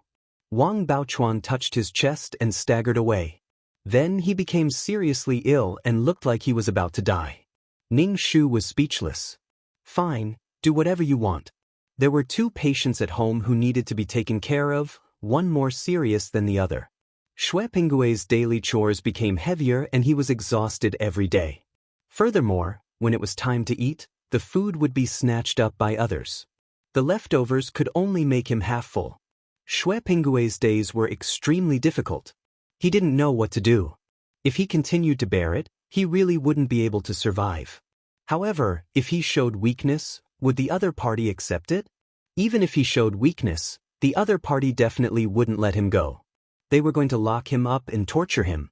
Was that old bastard sick in the head? Why did he have to torture people in such a way? If he hadn't taken the embroidered ball, he wouldn't be suffering like this now. If he hadn't taken the embroidered ball back then and joined the army directly, he would be in the army now. At least he would still have some dignity and might even be able to earn some military merits. He wouldn't be unable to get out of here and be tortured and raped by others. Each of them relied on their wealth and power to torture people regardless of their father or daughter. Even if Wang Baochuan really died, Ning Shu wouldn't care. If he could survive, then so be it. According to Wang Baochuan's current temperament, even if he came back to life, he would still try to kill himself. Sometimes, Ning Shu really didn't understand what Wang Baochuan was thinking. She had clearly discovered that he was a scumbag, but instead of immediately stopping her loss, she was still so desperate. No wonder she shouldn't be glad that she discovered his qualities. Fortunately, they weren't married yet. There was still room for negotiation. She was using this method to prove that she was incomparably affectionate and loyal. Was she crazy? Was she in a relationship with the person she imagined? There were people like her who still wanted to go south even after breaking through the southern wall. He was really speechless. If Wang Baochuan really died, Ning Shu would immediately kill Xue Pinggui and put the two of them in the same coffin. Therefore, Ning Shu didn't care about Wang Baochuan's life or death at all. If Wang Baochuan really died, this mission was more or less over. Ning Shu was still willing to see Wang Baochuan disdain Xue Pinggui and live a good life. However, if she humiliated herself, then there was nothing he could do. Everything he did was just to make Wang Baochuan give up. If Xue Pinggui died at this time, Wang Baochuan would always keep him in her heart and continue to beautify him. If Wang Baochuan couldn't make it and wanted to die, Ning Shu's mission was more or less over. People would save themselves and others would save them. It was useless to save someone who had fallen into a fanatical state and never wanted to wake up. If she wanted to go crazy, then let her go crazy. If Wang Baochuan didn't survive, he would definitely ask someone to write a story and let Wang Baochuan's reputation be passed down for generations. Perhaps her infamy would be passed down for thousands of years. She was clearly a brainless woman, yet she had to be eulogized and praised every day. She was sick. Moreover, Wang Baochuan herself didn't feel that this was a kind of destruction to her humanity. She should be happy and happy. As for Xue Pinggui, he should be scraped. Ning Shu wouldn't be soft-hearted at all. The protagonist was able to successfully counterattack in a situation where he had a slim chance of survival. Therefore, Ning Shu wouldn't let Xue Pinggui live. He had to kill him under his nose and watch him enter the reincarnation passage after killing him. This mission should be completed. When Wang Baochuan's matter was settled, it was time to get rid of Xue Pinggui.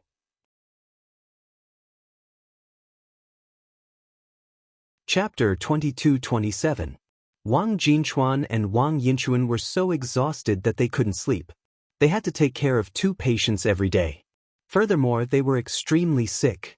Wang Baochuan lay on the bed as she groggily called out Xue Pinggui's name. She looked like she was in a dream and couldn't forget him. To be honest, Ning Shu felt a little disgusted when he saw Wang Baochuan's deep affection. Ning Shu had seen many love scenes. Love was something between 2 people who loved each other. Wang Baochuan had acted out the love between the 2 of them by herself. It was a completely self-directed situation in a fanatical state. Ning Shu sat by the bed and said to the groggy Wang Baochuan, "Who are you pretending to be affectionate for? I even killed Xue Pinggui." Wang Baochuan's eyelashes trembled as though she was about to wake up. Ning Shu added, "Xue Pinggui said that no one wants the daughter of the Prime Minister and that she stuck to a man. Love made people feel humble, as though they were in the dust. Then, a flower would bloom in their hearts." In any case, Ning Shu didn't see the flower.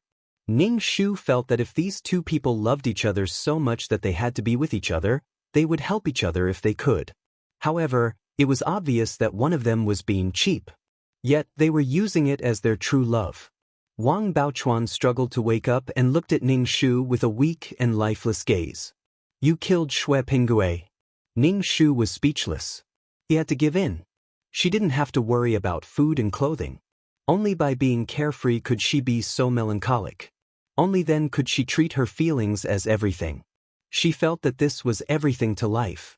What was the point of living without love? Father, you killed Shui Pingui? Wang Baochuan asked. Yes, I killed Shui Pingui, Ning Shu said with a smile. Wang Baochuan widened her eyes. Her eyes were filled with shock, sadness, despair, and hatred. Her gaze was quite similar to Shui Pingui's. Father, why did you do that?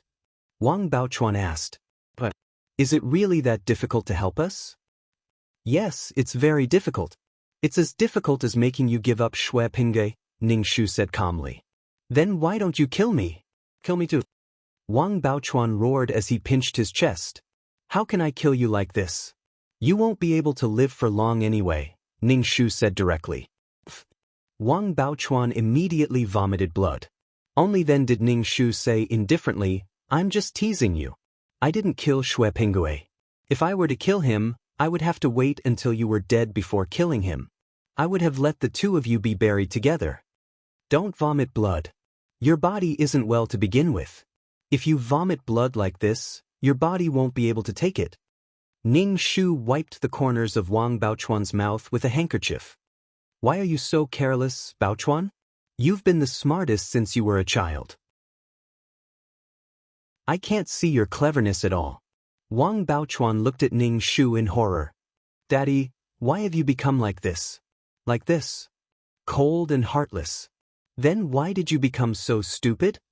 Ning Shu asked. Wang Baochuan's eyes rolled back and she fainted. Ning Shu sighed. Why did she faint again?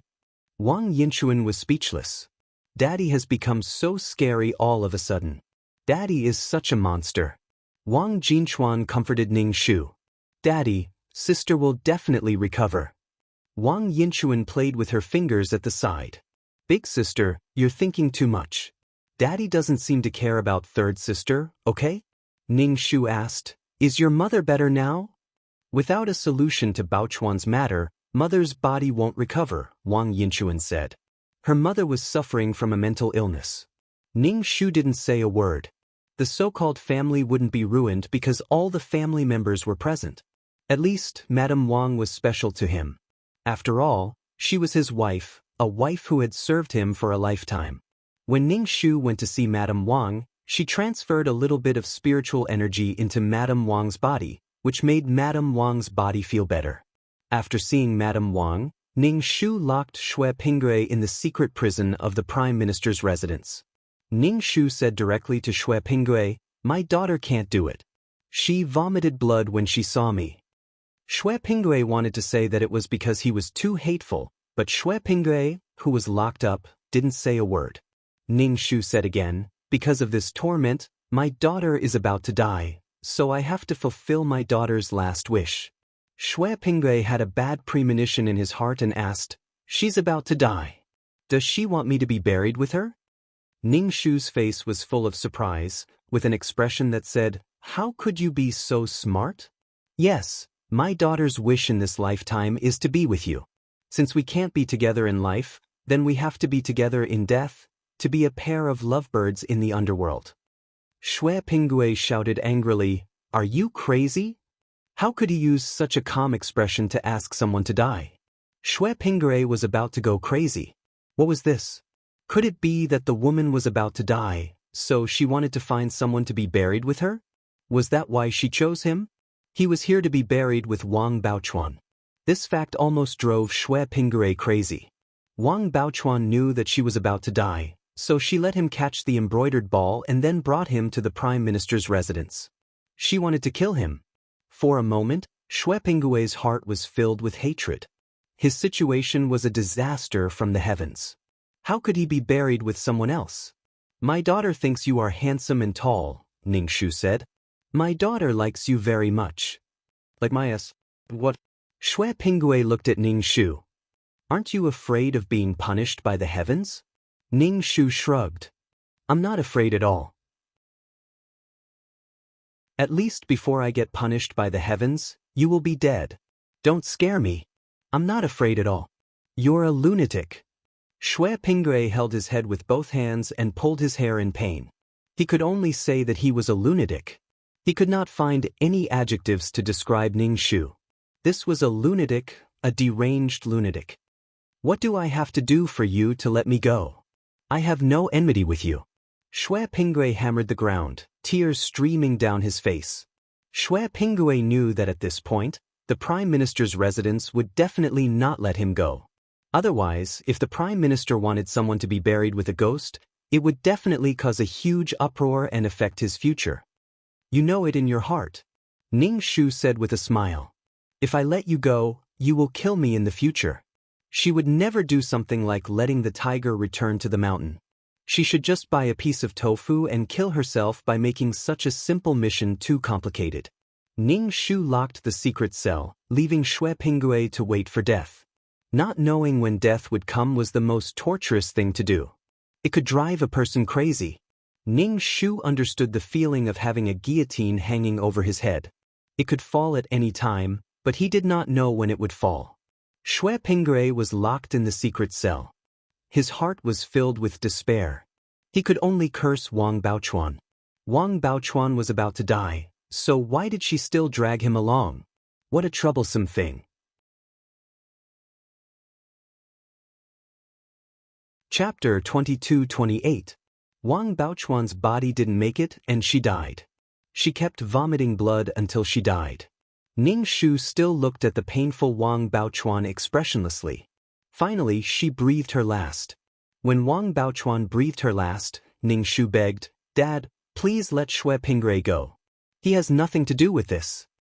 Ning Shu asked, "Why?" He was convinced. "Dad, you know what?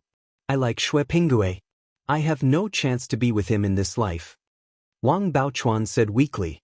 Ning Shu felt a headache coming on. "If you die, Xue Pinggui will marry someone else. Get better.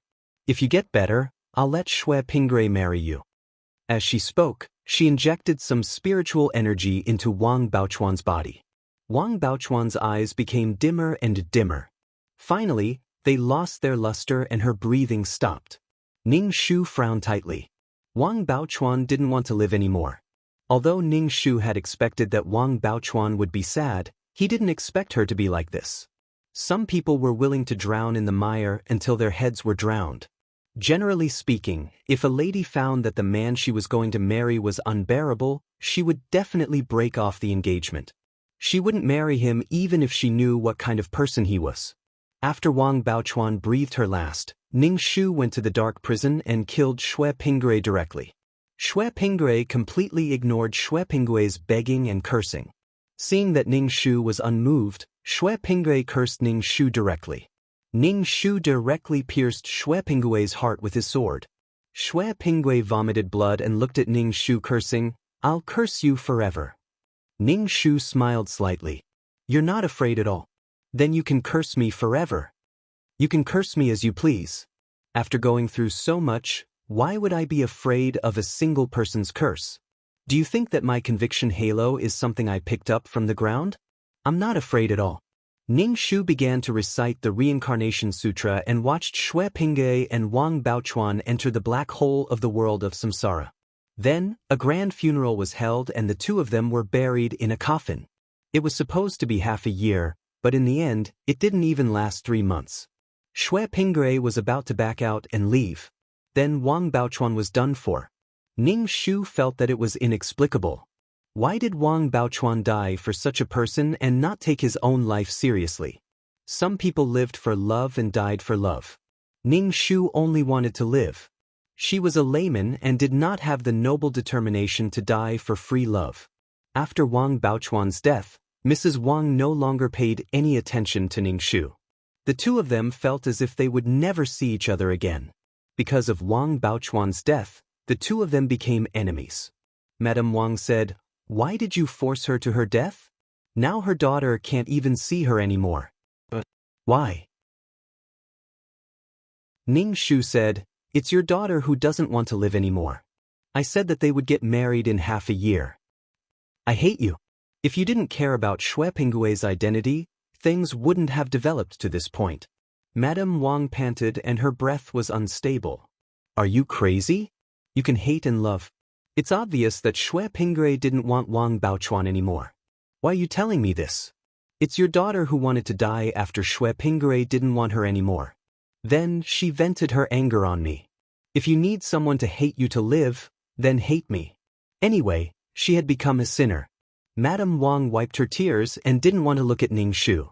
When she turned and returned to her courtyard, she turned back and said to Ning Shu, "You are so cold and heartless.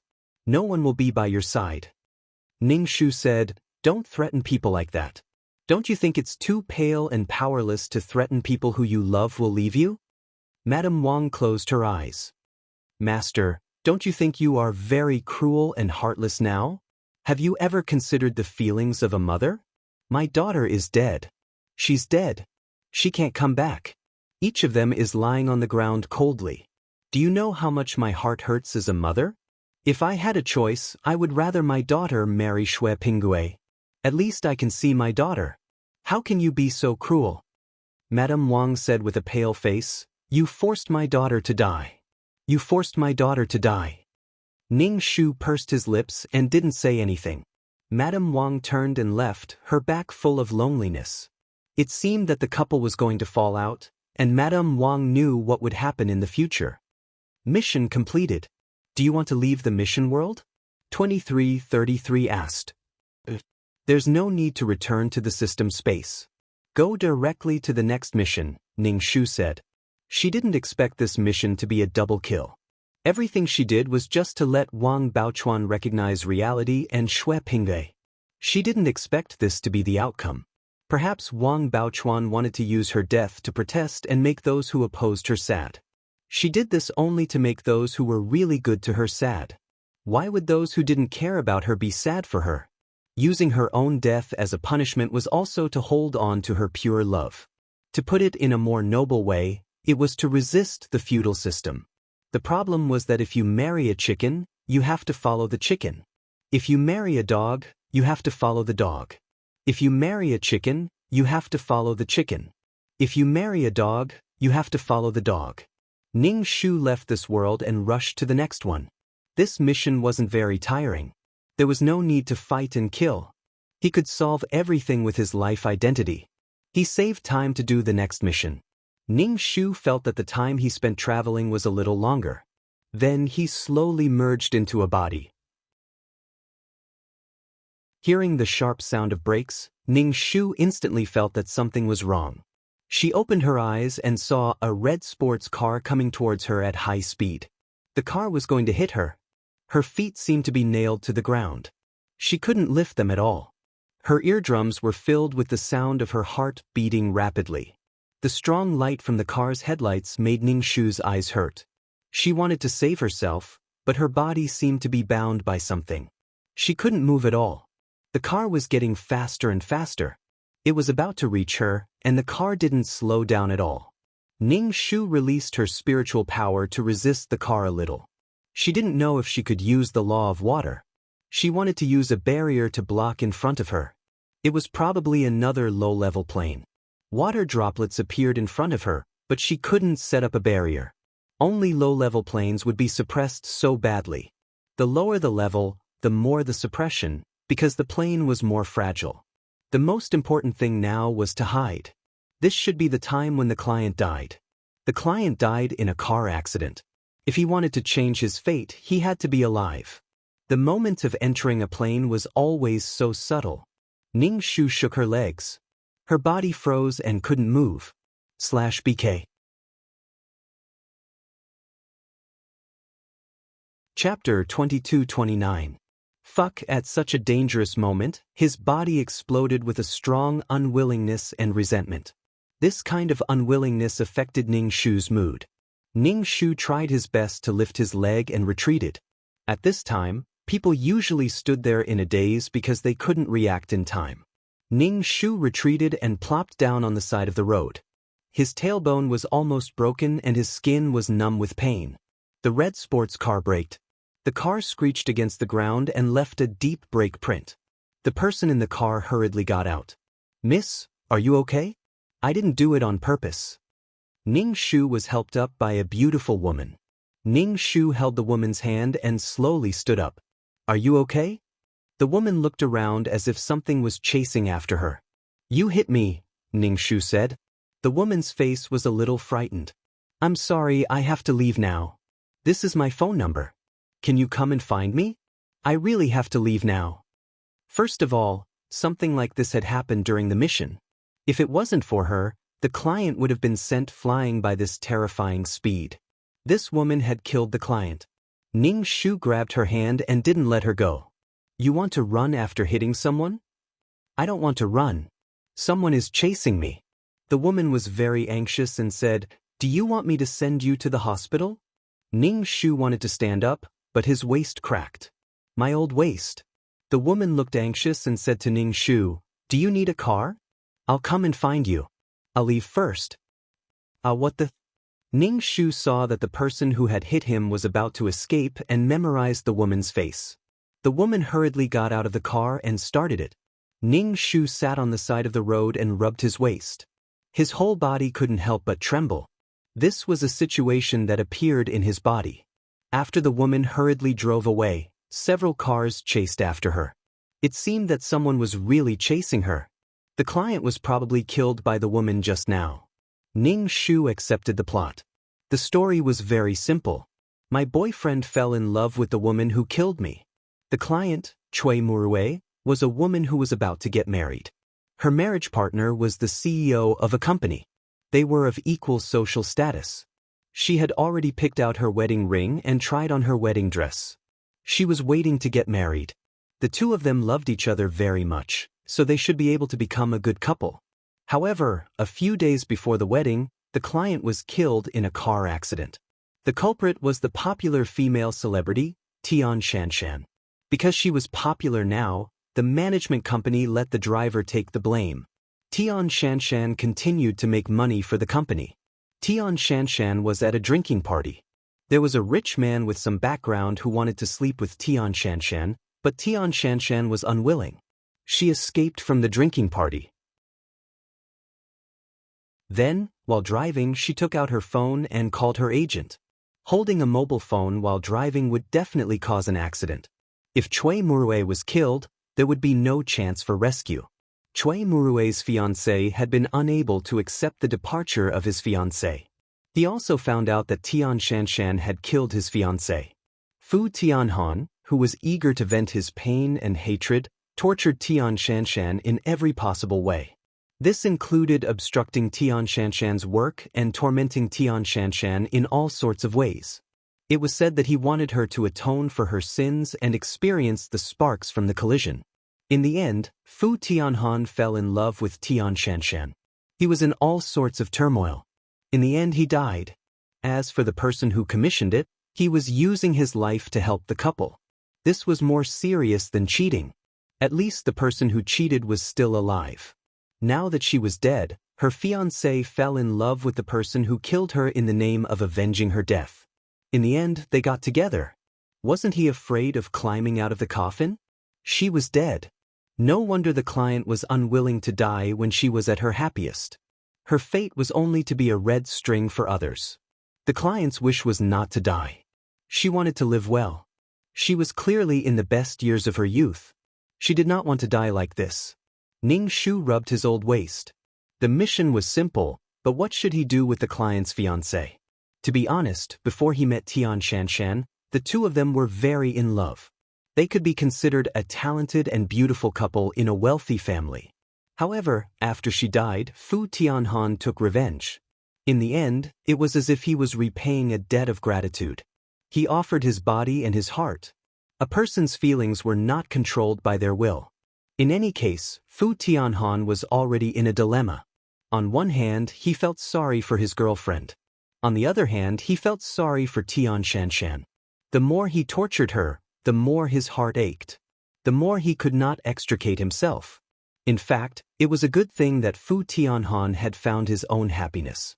After all, Chui Murue was already dead and could no longer accompany him. It might not be a good thing to start over. However, from the client's situation, she could not accept that you were using my name and then being together with the person who killed me. The dead had no human rights. Moreover, her fate was like this. Ning Shu rubbed his old waist and stood up. He took out his phone from his bag and called the chauffeur at home. He asked him to come and take her to the hospital. His palms were scratched and looked a little scary. Ning Shu waited for the empty car. He was thinking about how to deal with Fu Tianhan. Right now, Fu Tianhan and the client were really in love. They were very in love and were about to get married. In the end, they fell in love with someone else. Who could guarantee that they would fall in love once in their life? Fu Tianhan did not seem to be such an unforgivable thing. It was just that the client realized that her fate was a little laughable. The client's mission did not mention this. Even if they were really together, her heart would feel uncomfortable. It was not that this matter did not exist, but that time had returned. There was a cause and effect. After resolving this cause and effect, there was no need to bring this cause and effect to the world of reincarnation. A car stopped in front of Ning Shu. The driver quickly drove for Ning Shu. Ning Shu sat in the car and seemed to have sprained his waist. "Let's go to the hospital," Ning Shu said. Ning Shu went to the hospital to take a picture. His bones were indeed a little dislocated and his palms were bandaged. Ning Shu decided to stay in the hospital. Anyway, he was not feeling well and stayed in the hospital. Ning Shu changed into a hospital gown and lay on the bed. He lay on his stomach and looked at his phone to check Tian Shanshan's information. Tian Shanshan was very beautiful and had a very unique personality. Her figure was perfect and she was the dream lover of many men. Now, she was a popular fried chicken. Her ability to attract money was as strong as a sponge. She acted in television dramas and was an endorsement. Even if she hit someone, the company would deal with the aftermath. Looking at Tian Shanshan's beautiful photo, it was no wonder that the two of them fell in love in the end. Tian Shanshan was indeed too beautiful. If the person who killed the client was an uncle, Fu Tianhan would definitely not put in so much effort and send him to prison. Ning Shu was a little tired from lying down. He wanted to turn around, but his waist suddenly cracked. Ning Shu was worried that he would be crippled. /BK Chapter 2230. However, she was extremely lucky that she had only twisted her waist and scraped her skin in a situation where she was bound to die. The client's wish to live was half fulfilled. If the plot insisted on killing the client to connect Fu Tianhan and Tian Shanshan, who knew if anything dangerous would happen in the future, it was like the god of death had come. If she escaped this time, there would be a next time. The next time, she would die in Tian Shanshan's hands and give Fu Tianhan a chance to take revenge. Ning Shu hammered the bed. "I don't want to die." In this situation, if it were Ning Shu, he would also want to control his own fate when he realized that he was a marionette. If it was a marionette without intelligence, it would be fine, but this was a marionette with life, intelligence, and 7 emotions. Ning Shu said to the driver, "Help me buy a serving of crayfish." "Thank you. Your hand is injured. You can't eat spicy things, especially things like crayfish." The doctor pushed the door open and said to Ning Shu. He took the medical record and asked Ning Shu seriously, "Does your waist still hurt?" "It hurts," Ning Shu said as he lay on the bed. "How much does it hurt?" Ning Shu turned to look at the doctor. He was very young and tall, but he should be an intern. He was a little nervous when facing Ning Shu, and his voice trembled. "Are you afraid of me?" Ning Shu raised his eyebrows. "Can I eat you?" He had seen many men who were in heat at any time, or men who were so abstinent that they had no feelings. This was the first time he had seen such a nervous man. "No, I'm not nervous," the doctor said. "How did you get your wound?" "A car accident," Ning Shu said casually. "Miss, who hit you? Do you remember who it was?" The driver asked immediately. Ning Shu was a little speechless. He wanted to expose Tian Shanshan's escape, but he also felt that this would definitely cause Fu Tianhan to be related to Tian Shanshan. If Fu Tianhan and Tian Shanshan did not have anything to do with each other, would she die again? Life and love could not be both. Bitter. The client did not have love and life. "Miss, do you want me to tell Master about the car accident?" The driver took out his phone and made a call. "No need, he's probably busy." Ning Shu wanted to stretch, but he ended up stretching his waist again. He touched his waist and sighed. "Sigh, melancholy. What's with that look in your eyes? Is it pity?" Ning Shu turned his head and saw the young doctor's eyes filled with pity and sympathy. What was so pitiful about her that she needed sympathy? You'd better inform your family to come to the hospital as soon as possible, the doctor said. Ning Shu nodded and continued to play with his phone. He pointed at Tian Shanshan's beautiful face. How should he deal with it? Should he add a stroke to the resume of this popular actress and make her more famous? She bumped into someone, escaped legal responsibility, escaped punishment, and was punished by Fu Tianhan. She even gained a beautiful relationship and a good man. Thinking about it, he was indeed quite unwilling. Help me get the surveillance footage of the previous road conditions and make a copy, Ning Shu said to the driver. Yes, Mississippi, bring me something when you come back. I'm hungry. Thanks for the trouble. Ning Shu saw that the doctor was still guarding by the side and asked, Is there anything else? Is there something wrong with my waist? During this period of time, you have to avoid carrying things. Don't sit for too long, and don't eat anything spicy, the young doctor instructed. Okay. Ning Shu nodded. Seeing that the doctor was still beside him, he asked, What's wrong now? Ning Shu touched his face. Could it be that he was beautiful? There's blood on your face. Let the nurse wash it, the doctor said. Ning Shu was speechless. Probably because the blood on his hand touched his face, Ning Shu turned on the camera on his phone and pointed it at his face. Seeing that there was blood on his forehead, he wiped it with a tissue. Then he sized up his face. He was indeed good-looking. He had bright eyebrows and kind eyes. He was a match made in heaven with the male lead, Fu Tianhan. Their family background and looks were on par. The doctor said that he had a good rest and left. Ning Shu had nothing to do, so he clicked on Tian Shanshan's TV series to watch. Her acting skills were not bad, but the internet had already praised her to God, saying that Tian Shanshan was the best actress with the best acting skills. Her face was pleasing to the eye, and with some acting skills, she became a female celebrity who was in the limelight. Ning Shu yawned as he watched the TV series. Someone called. It was Fu Tianhan. Ning Shu picked up the phone. Hello, what are you doing? Fu Tianhan's female voice was transmitted to Ning Shu's ears through the radio. Lying on the hospital bed watching a TV series, Ning Shu said. Fu Tianhan was absent-minded for a moment and asked, Watching a TV series on the hospital bed? Yes, I'm a little injured. I'm lying in the hospital now. You. Fu Tianhan hurriedly hung up the phone and rushed to the hospital. When Fu Tianhan arrived at the hospital, Ning Shu was eating the small wontons brought back by the driver. It was very fresh and tasted very good. Were you injured? Is it serious? Fu Tianhan asked anxiously as he sized up Ning Shu. I just sprained my waist. Ning Shu said casually. If it was the plot, Fu Tianhan would be looking at Cui Murue's corpse now. How did you sprain your waist? It wasn't like he was old and had bad bones that made it easy to sprain his waist. Ning Shu placed the plastic bowl by the bed and said, I was hit by a car. Fortunately, I dodged it. I sat on the ground and hurt my waist bone. A car accident? Fu Tianhan was a little stunned. You're still so calm after a car accident. I'm not calm. I'm scared to death. I'm faking it, Ning Shu said. Fu Tianhan was tall and handsome. He was wearing a custom-made suit and was extremely handsome. He felt that the love story of a handsome man and a beautiful woman was so moving. What hit you? Fu Tianhan's face was cold. Did you hit your person? Fu Tianhan looked around but did not see the driver. Where is he? Did he run away? Ning Shu shrugged. He ran away. Mr. Fu, this was recorded by the road surveillance camera. The driver took out the USB flash drive.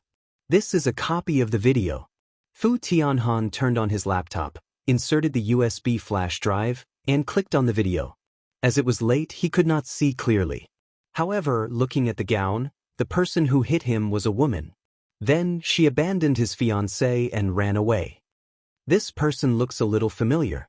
Fu Tianhan touched his chin and looked at the video. She should look familiar because this is the popular actress Tian Shanshan who is endorsing a product for your company, Ning Shu said with a smile. He took out his phone and called the police. Of course, this video was evidence. It was a hit and run. Wait a minute. Fu Tianhan stopped Ning Shu.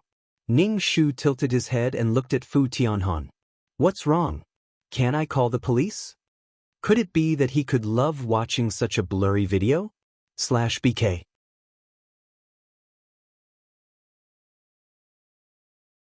Chapter 2231. Fu Tianhan said, let's wait for a while before calling the police. What? Ning Shu blinked and asked. We just asked her to endorse the company's products. If something like this happens to her, it will affect the company's products badly. We have to find something wrong to make the company terminate the contract with her, Fu Tianhan said. It sounded cold, but Fu Tianhan stopped him from calling the police.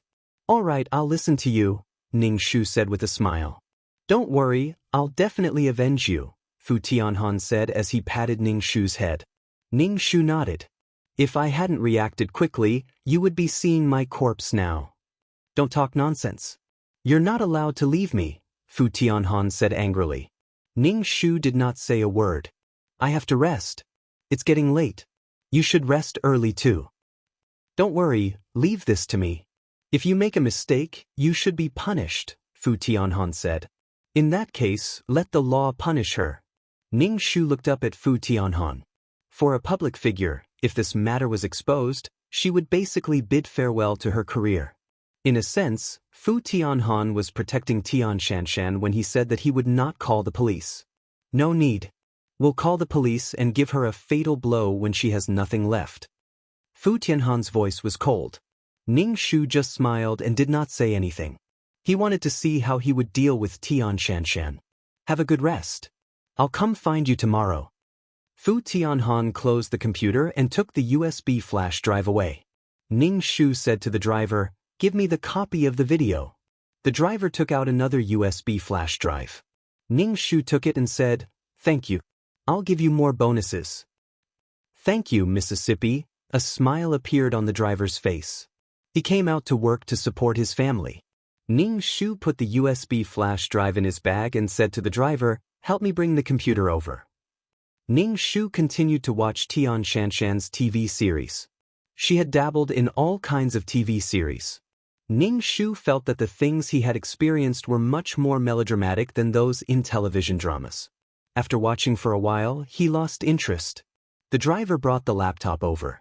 Ning Shu made a few copies of the video and set it as a secret lock. Then he browsed through Tian Shanshan's Weibo. They were all small and fresh photos, as well as various TV series promotions, endorsements, and so on. It was very popular.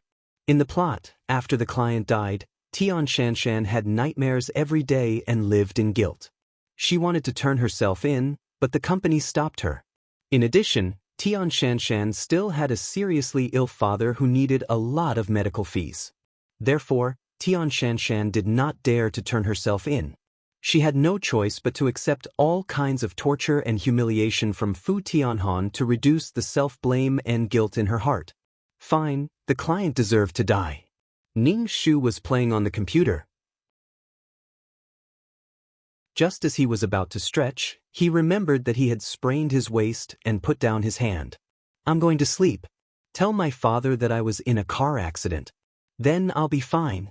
Tell him that the culprit of the car accident escaped. There's a problem with the road surveillance and they didn't capture anything, Ning Shu said to the driver. Yes, Mississippi.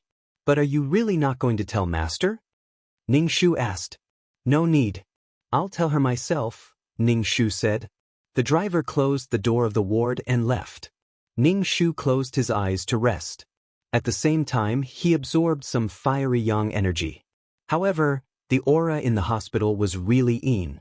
Ning Shu was very familiar with the hospital. He felt like he had returned home. He had been lying in this place for more than 10 years. He felt both disgusted and familiar. Ning Shu felt that he should be very relieved of the hospital. However, he would still think of the time when he was lying in the hospital. The tip of his nose was filled with the smell of disinfectant. This time, he was staying here with a healthy body. It would be fine to stay here for a few more days. Right now, Tian Shanshan should be very anxious.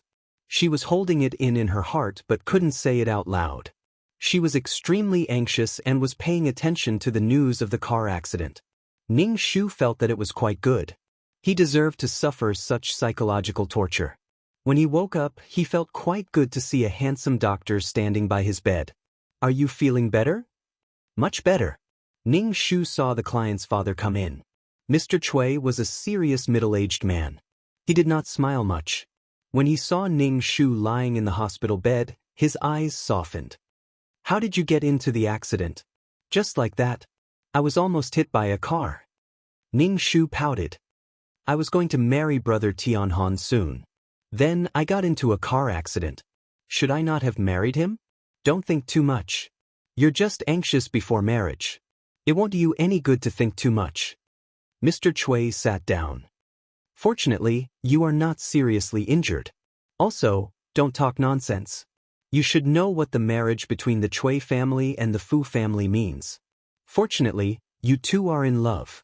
I hope you can be happy." Ning Shu nodded. "I'm thinking too much. But there's endless money in the world. Anyway, I don't have to do anything for the rest of my life to spend money. Dad, take a break when you're free. There's endless money in the world. You can also find a stepmother who can take care of you," Ning Shu said to Mr. Chui. "Even if she's here for the money, she has to take good care of you. If you want to get something, you have to pay something." Mr. Chui had many women around him. Although he had a daughter as old as Chui Murue, he had lost his wife in his early years. Now, Mr. Chui was still very popular. "You don't have to worry about my affairs," Mr. Chui said.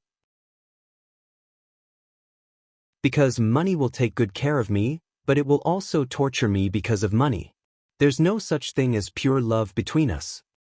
Sigh, it's really troublesome to have money and not to have money." Ning Shu shook his head.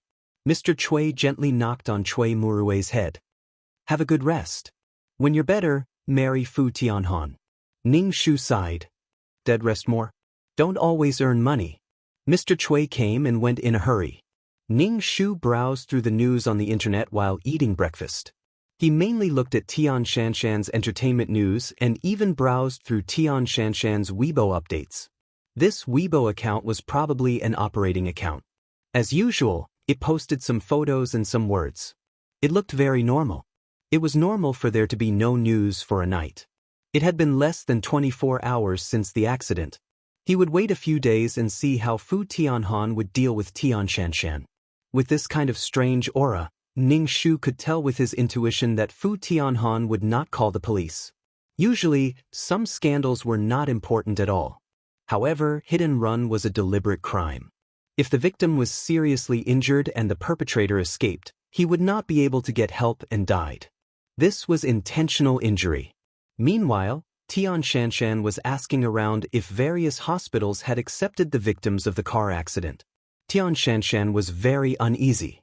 She did not know how that woman was doing. At that time, she did not bring that woman along because she was afraid that those people would catch up and implicate that woman. Moreover, that woman seemed to be fine at that time.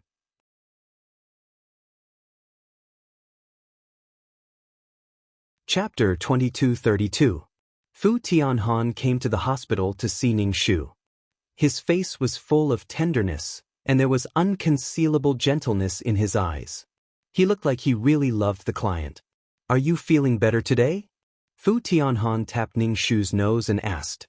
Ning Shu smiled and said, "Much better. Thank you for your concern." Ning Shu decided to wait for the relationship between the client and Fu Tianhon.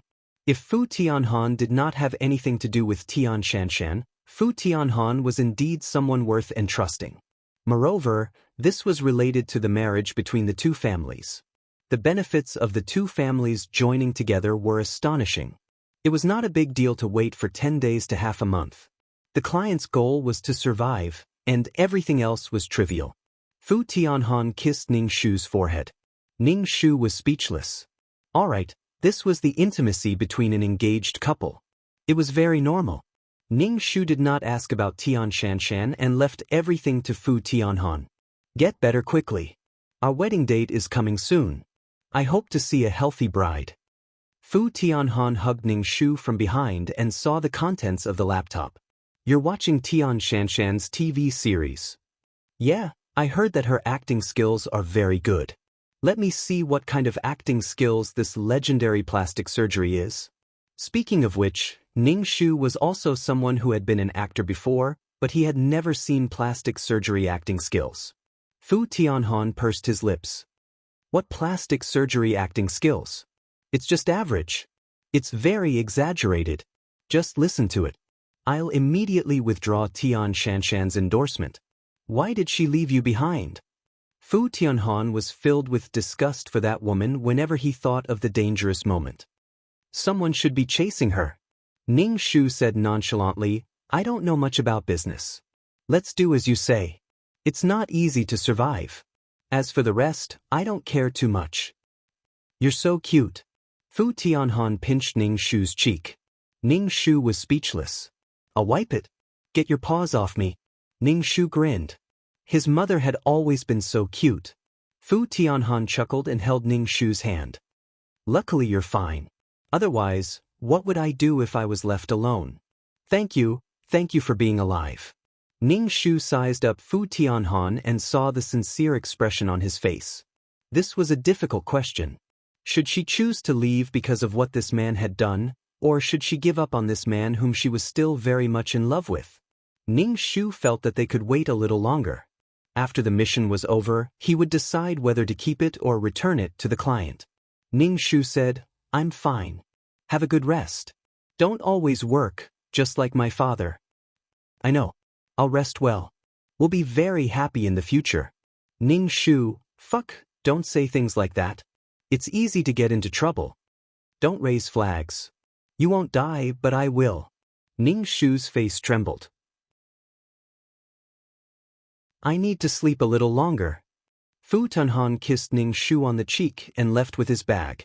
Ning Shu touched his cheek. There didn't seem to be any saliva. It was just a waist injury, but Ning Shu didn't stay in the hospital for long. Every day, he just ate, drank, and pooped. His life was very leisurely. And the ward was a VIP. He would pay attention to the entertainment news when he had nothing to do. Fu Tianhong's company had revoked Tian Shanshan's endorsement. This was a luxury brand endorsement. Usually, only the most popular celebrities would endorse it. Now that the company had unilaterally revoked the contract, it was a blow to Tian Shanshan's career. Although there was compensation for revoking the endorsement contract for no reason, the outside world would speculate why Tian Shanshan's contract was revoked. Tian Shanshan had been envied by many people in the entertainment industry. Now that her endorsement had been revoked, she would definitely be mocked. Tian Shanshan looked at the Weibo of the endorsement company and felt a little wronged. They had suddenly revoked her contract without informing her beforehand. Tian Shanshan felt like she had been teased. Hello, Sister Li, I'm going to Fu's company. I have to ask why they've terminated the partnership for no reason. Tian Shanshan called her agent and asked her assistant to drive to Fu's company. When she arrived at the company, to Tian Shanshan's surprise, when the receptionist heard that it was her, she asked her to go up and look for the president directly, as if she knew that she was coming. Tian Shanshan arrived at the president's office without any obstruction. She stood at the door and was a little nervous. She heard that the president, Fu Tianhong, was a very cold person, which was why the company was so prosperous. The company's products were what people in the entertainment industry wanted to endorse the most. The high price also meant that you were famous, because they would only find the most famous celebrities to endorse. There was more than one product under the company, and there were many spokespeople. The endorsement fee for a product was ridiculously high. Tian Shanshan thought that if she had this money, her father, who was in the hospital, would be able to get better treatment. Tian Shanshan took a deep breath and knocked on the door. A cold male voice came from inside. Come in. Tian Shanshan pushed the door open and walked into the office. She saw a man in a black suit. President Fu, I want to know why you canceled my endorsement. There has to be a reason, right? Tian Shanshan asked.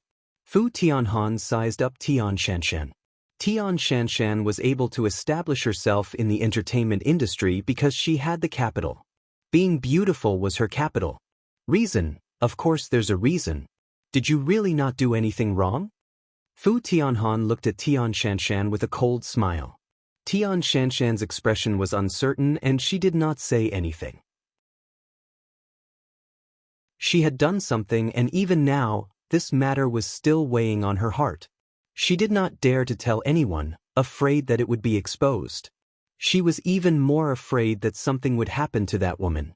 Do you want me to remind you that the car accident? Fu Tianhan looked at Tian Shanshan.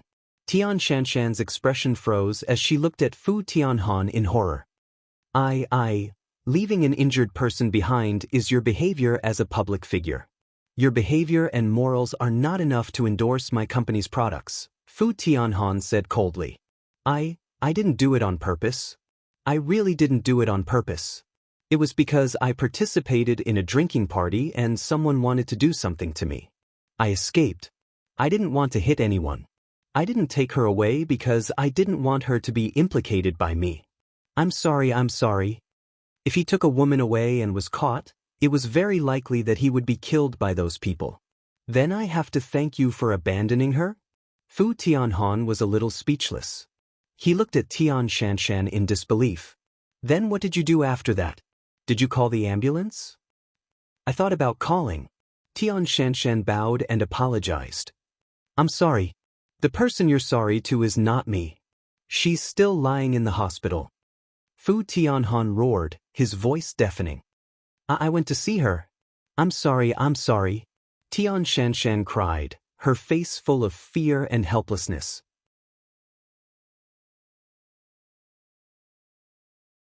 Chapter 2233. Do you have anything else to say other than sorry? Is this something that can be solved by just saying sorry? If she dies, who will be responsible?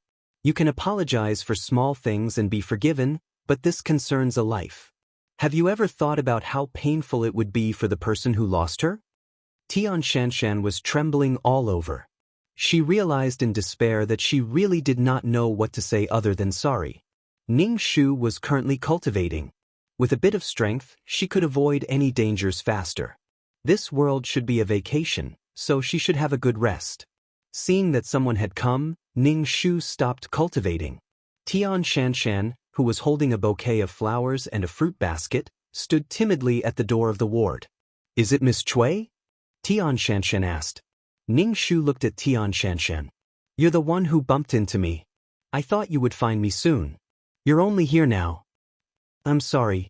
I really didn't mean to bump into you. Tian Shanshan almost knelt down in front of Ning Shu. You found me through my fiancé, right? Ning Shu lay down. I watched the TV series you acted in. Your acting is good. Oh, thank you. Tian Shanshan was a little confused by the sudden change in topic. She handed the bouquet to Ning Shu and said, Please accept my sincerest apology. Are you really going to apologize? Ning Shu tilted his head and looked at Tian Shanshan. What if I want you to admit your mistake? Miss Cui, can you not make this public? I need to establish myself in the entertainment industry. I need money to treat my father's illness. Other than making this public, I can do anything for you. Tian Shanshan knelt down and kowtowed to Ning Shu. Miss Cui, please don't make this public. What about the harm I've suffered? Ning Shu asked.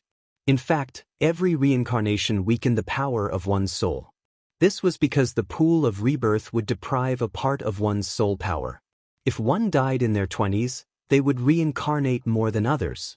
Who knew what kind of species they would become? I will try my best to make it up to you. I will let you see my determination. Tian Shanshan looked sincere. Ning Shu could see that she was sincere. Then what are you going to use to make it up to me? Money? My family is rich. I don't think you can make it up to me. Besides, you did something wrong and should be punished. Tian Shanshan crawled on the ground in pain. Miss Cui, I really need money. Please don't expose this matter. You can expose me after my father recovers. I'll let you do whatever you want to me. I'll have no regrets, please. Ning Shu rubbed his eyebrows. It looked like he was bullying Tian Shanshan. Fu Tianhan pushed open the door of the ward and saw Tian Shanshan kneeling on the ground, crying until her body was trembling. He frowned and ignored her. He asked Ning Shu, Are you feeling better? Much better, Ning Shu said with a smile. Who are you kneeling for, Miss Tian? Are there reporters outside or secretly taking photos? Is a rich young lady making things difficult for a popular celebrity like you? Fu Tianhan looked at her with disdain. No, I came secretly. There were no reporters at all. Tian Shanshan quickly explained, I hope to make it up to Miss Cui. Fu Tianhan sneered and sat beside Ning Shu's bed. He lowered his head and played with Ning Shu's fingers. Ning Shu realized that when Fu Tianhan faced Tian Shanshan, his emotions fluctuated a lot. Whether it was disgust or hatred, but when his emotions fluctuated greatly, it meant that he cared. Although Fu Tianhan was unconscious or did not notice it at all. When facing the person who entrusted him, he was gentle and protective. Hatred was such a strong emotion. After paying attention to it for a long time, it would also become love. Tian Shanshan kept kneeling on the ground. Even if Ning Shu asked her to get up, she would still kneel. I won't forgive you even if you kneel, Ning Shu said directly. Tian Shanshan kept kneeling and did not get up in the middle. Her face was pale from kneeling. When Fu Tianhan left, Tian Shanshan was still kneeling. When she came to see Ning Shu at night, Tian Shanshan was still kneeling. Ning Shu was eating snacks and watching dramas on the hospital bed. He did not care about Tian Shanshan at all and only asked her if she looked like a vicious villain who was making things difficult for the protagonist. She's still here? Fu Tianhan frowned. Ning Shu nodded. She wants to use this method to make me compromise. Miss Cui, I didn't. I just hope that you can give me a chance to make it up to you. I'm not threatening you with this. Tian Shanshan's face was pale and her knees were numb from kneeling. Her voice was extremely weak. Tian Shanshan had a lot of work every day. She had to rush to various jobs and it was very harmful to her body. She did not eat and was very weak now. She closed her eyes and fainted. Fu Tianhan frowned and walked over to pick Tian Shanshan up and let the doctor take a look at her. Fu Tianhan saw Tian Shanshan lying on the hospital bed. Her face was pale and her knees were purple. Fu Tianhan turned around and left. After thinking for a while, he turned back and asked the doctor, how is she? Low blood sugar. Her blood is not flowing well. If she kneels for too long, she will have to be amputated, the doctor said. Fu Tianhan's face was cold. He glanced at the unconscious Tian Shanshan and returned to the ward. Ning Shu asked, how is she? Don't let her kneel. The doctor said that if it's serious, she will have to be amputated. She's playing the sympathy card, but everyone sympathizes with the weak. When the time comes, how will the newspapers write about you? Ning Shu was not angry at all.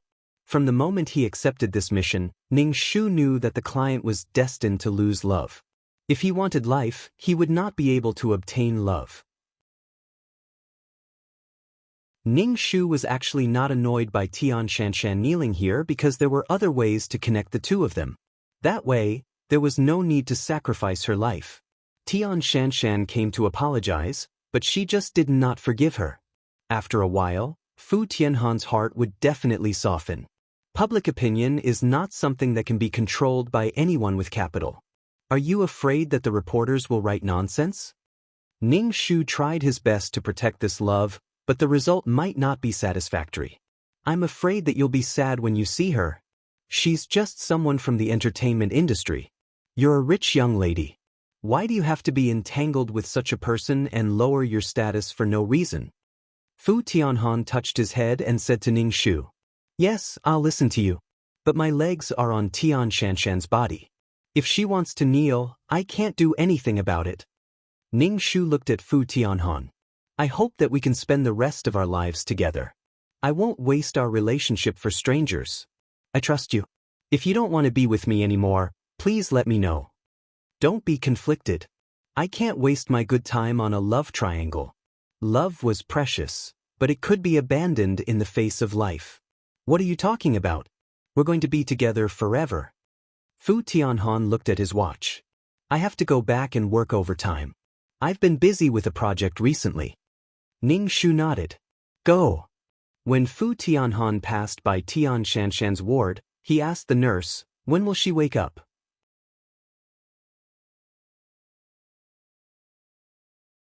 Chapter 2234. Tian Shanshan was lying on the bed. When she was asleep, her brows were furrowed. She looked uncomfortable and pained. She looked pitiful. Fu Tianhan shook his head and said to the nurse, "Take good care of her." Fu Tianhan wanted to leave, but he walked into the ward. He stood by the bed and looked down at Tian Shanshan. Tian Shanshan was very weak in her sleep. She was sweating profusely as if she was having a nightmare. She muttered, "I'm sorry. I didn't do it on purpose. I didn't do it on purpose." Fu Tianhan sighed and reached out to smooth Tian Shanshan's furrowed brows. Tian Shanshan was almost transparent in front of him. He had investigated Tian Shanshan's situation clearly. A woman without any background was working hard in the entertainment industry. She still had a big family to support. It was indeed not easy. That night, the situation was indeed as she had said. Someone wanted to sleep with her. The entertainment industry was a big dye vat. It was very, very difficult to remain pure. Fu Tianhan felt that this woman was not that detestable. At least, she had sincerely regretted it. Ning Shu put his hands in the pockets of his hospital gown and leaned against the door of the ward. He looked at Fu Tianhan and said to the client, "No matter how good this man is, he won't be yours. It's more important to save your life." Ning Shu was already calculating that if he wanted to break off the engagement, he had to get some benefits from the Fu family. Otherwise, he would not break off the engagement. If he did not break off the engagement, would she get into a car accident again to help these two people? Why don't he just kill these two people? There would be no need to worry about his life. Of course, he had to do it very secretly. Fu Tianhan turned around and saw Ning Shu leaning against the door. He felt guilty for a moment. He coughed and asked, "Why did you come out instead of staying in the ward?" "I'm here to see Tian Shanshan." "Didn't you say you were going to work overtime?" Ning Shu asked. "I'm here to see her too.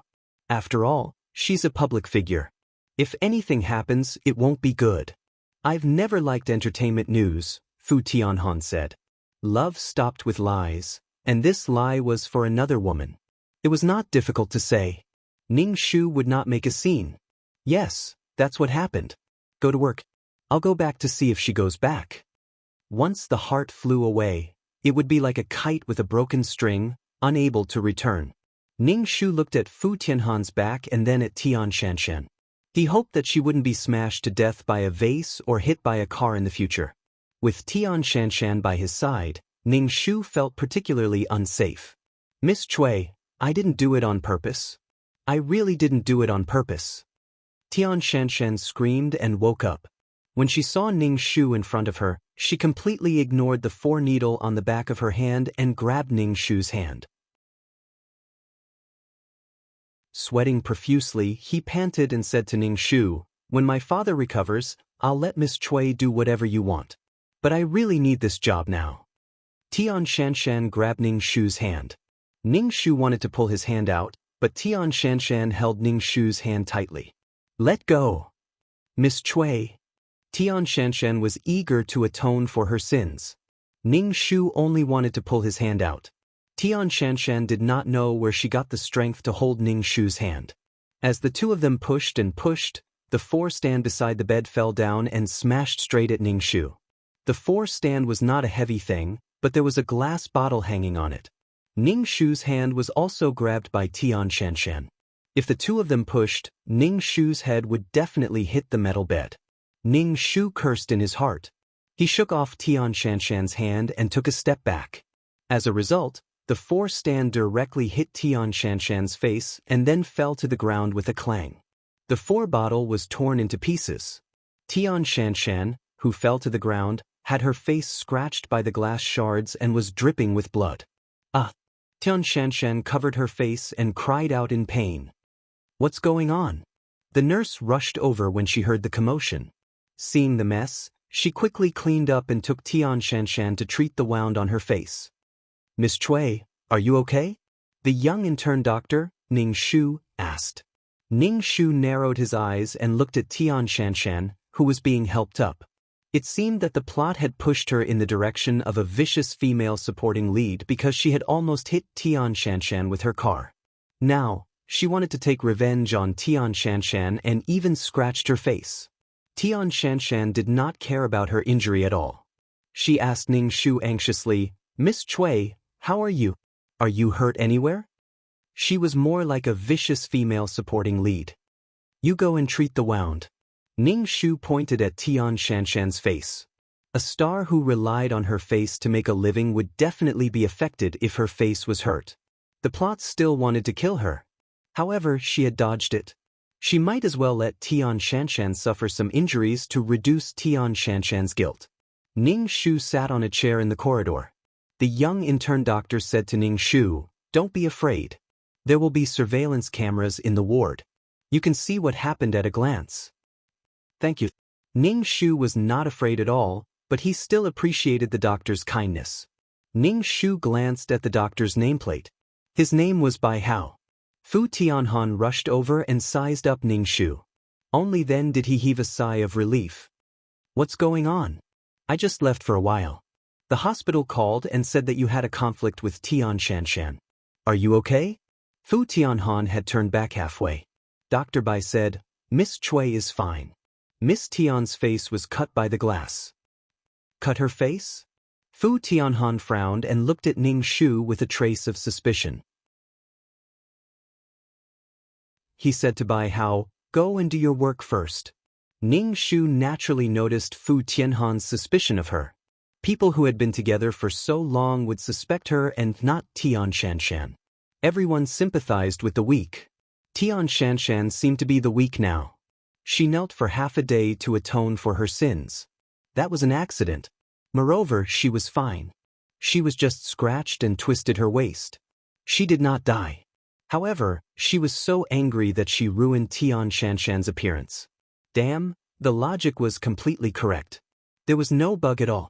"What happened? Why did you have a conflict?" Fu Tianhan asked Ning Shu.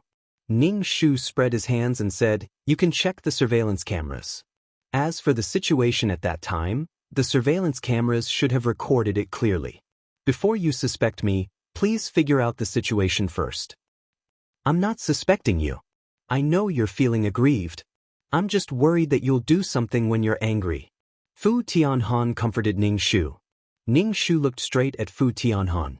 In the end, he stood up, put his hands in his pockets, and returned to his ward. Fu Tianhan went to see Tian Shanshan and saw the nurse wiping the blood off Tian Shanshan's face. He asked, "How's the wound?" "It's a little deep. It might leave a scar," the doctor said. When Tian Shanshan heard that it would leave a scar, her eyes darkened and her expression became a little bleak and fragile. /BK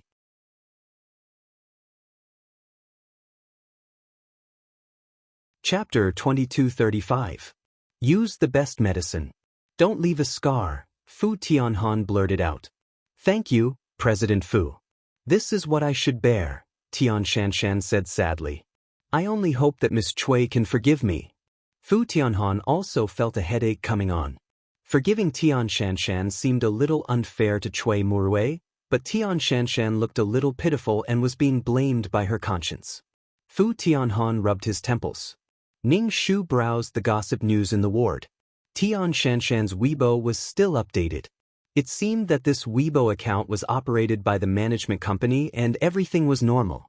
He also explained Tian Shanshan's endorsement situation.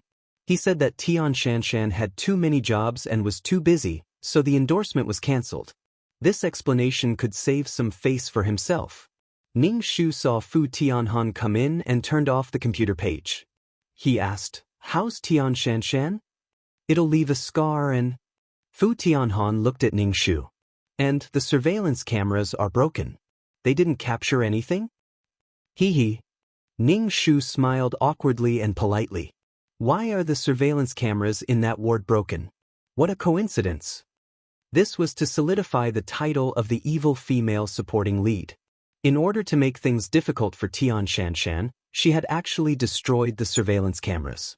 She was scheming and vicious. Looking at it this way, the logic made sense. There was no bug at all. Ning Shu held his chin and smiled at Fu Tianhan. He asked, "Do you think I did it on purpose?" "No, you were hurt. I know you're uncomfortable. She should be punished." Fu Tianhan hugged Ning Shu and kissed the top of Ning Shu's head. Ning Shu couldn't help but roll his eyes. He still suspected her. She hurt Tian Shanshan because she was uncomfortable. This love couldn't be saved even if she wanted to. There was no way to save it. There are 1,000 ways to make Tian Shanshan unable to get up and crush her life into the mud. You don't have to do it yourself, Fu Tianhan said.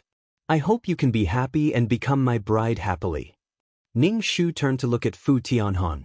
So, you still think I'll hurt Tian Shanshan? The problem was that she didn't hurt Tian Shanshan. Would anyone believe that it was an accident? Of course not. I believe you, but don't dirty your hands when dealing with such people. Fu Tianhan said. Ning Shu rolled her eyes. What did he mean by dirty her hands? He just felt that she had done something to Tian Shanshan. Fuck, the evil supporting female lead was about to explode. This feeling was really too much. Alright, I'm going to sleep. Go back to where you came from. Ning Shu lay down and waved his hand, not wanting to see Fu Tianhan. Fu Tianhan looked helpless. He patted Ning Shu's head and said, Rest well. I'll ask the doctor how you're doing. The wedding horse is coming. Ning Shu asked, Do you really want to marry me? Of course. If I don't marry you, who will I marry? Fu Tianhan said without thinking. Ning Shu clicked his tongue. Although Fu Tianhan didn't seem to realize that he liked Tian Shanshan, now that he was telling her that he wanted to get married and enter the marriage hall, everyone would only get more and more entangled as time passed. Fu Tianhan was conflicted on both sides. Cui Murue was delayed again. They definitely couldn't get married, and they didn't dare to be together with Tian Shanshan. Ning Shuguang's intestines were in knots just thinking about what would happen next. Ning Shu looked at Fu Tianhan. So we're getting married? Of course. The thing I want to do the most in this life is to marry you. Other than you, I won't marry anyone else in this life. Fu Tianhan Ning Shu smiled gently. He definitely couldn't fulfill this promise and gave people hope for nothing. This kind of thing was really messy. If he kept waiting for Fu Tianhan to fulfill this promise, it would definitely be for naught in the end. Instead, it would only increase his sadness and despair. Ning Shu scratched his neck. In order to prevent anything from happening, Ning Shu felt that he shouldn't meet Tian Shanshan anymore. At that time, it would be either Tian Shanshan or herself who would be hurt. Tian Shanshan wouldn't die. What if she died? Ning Shu clicked on Tian Shanshan's photo on his phone. He had to make the first move. Fu Tianhan left the ward and glanced at Ning Shu, who was lying on the bed. He shook his head and closed the door. When he passed by Tian Shanshan's ward, he saw Tian Shanshan looking at her face in the mirror. Her expression was dim and she looked guilty and conflicted, but there was no resentment. Fu Tianhan pushed open the door of the ward. Tian Shanshan quickly stuffed the mirror under the pillow. President Fu, there won't be any scars on your face. There will be the best doctors and medicine. What was the situation like at that time? Fu Tianhan looked at the scar on Tian Shanshan's face. It was indeed an eyesore. There was a scar on her originally flawless face. No matter how he looked at it, it was an eyesore. There was a feeling that something beautiful had been destroyed. Anyone who saw the flaw on her face would feel a sense of regret. Tian Shanshan said, It was an accident. I hope Miss Cui can forgive me. However, if an accident happened, Miss Cui will only hate me even more. President Fu, believe me. I really want to do something.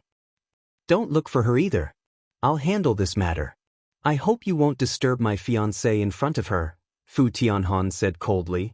Fu Tianhan said coldly, As for your hit and run, when it's time for you to take responsibility, you will definitely take responsibility. President Fu, please wait a little longer. I still have a TV series to film. When this TV series is filmed, I will take responsibility for it if you want to make it public, expose it, or send me to jail, Tian Shanshan begged Fu Tianhan. When this TV series was filmed, she planned to leave the entertainment industry. The money she earned would be enough for her family to live and treat her father. When the time came, she would take responsibility. Fu Tianhan frowned and said with a cold smile, What right do you have to ask us? I know I don't have the right, but I really need money. My father's illness and my family's life, Tian Shanshan said with some desperation. Although Tian Shanshan was so popular now, the money she earned would be exploited by the management company. Tian Shanshan did not earn much. If she wanted to terminate the contract with the management company, she would need a large sum of money to breach the contract. Tian Shanshan could not afford this sum of money. Without any background in the entertainment industry, Tian Shanshan could only be exploited by the company. Alright, have a good rest. Fu Tianhan turned around and left. He looked back at the worried Tian Shanshan.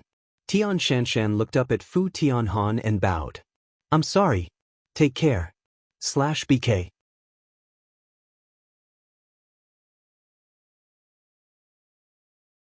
Chapter 2236.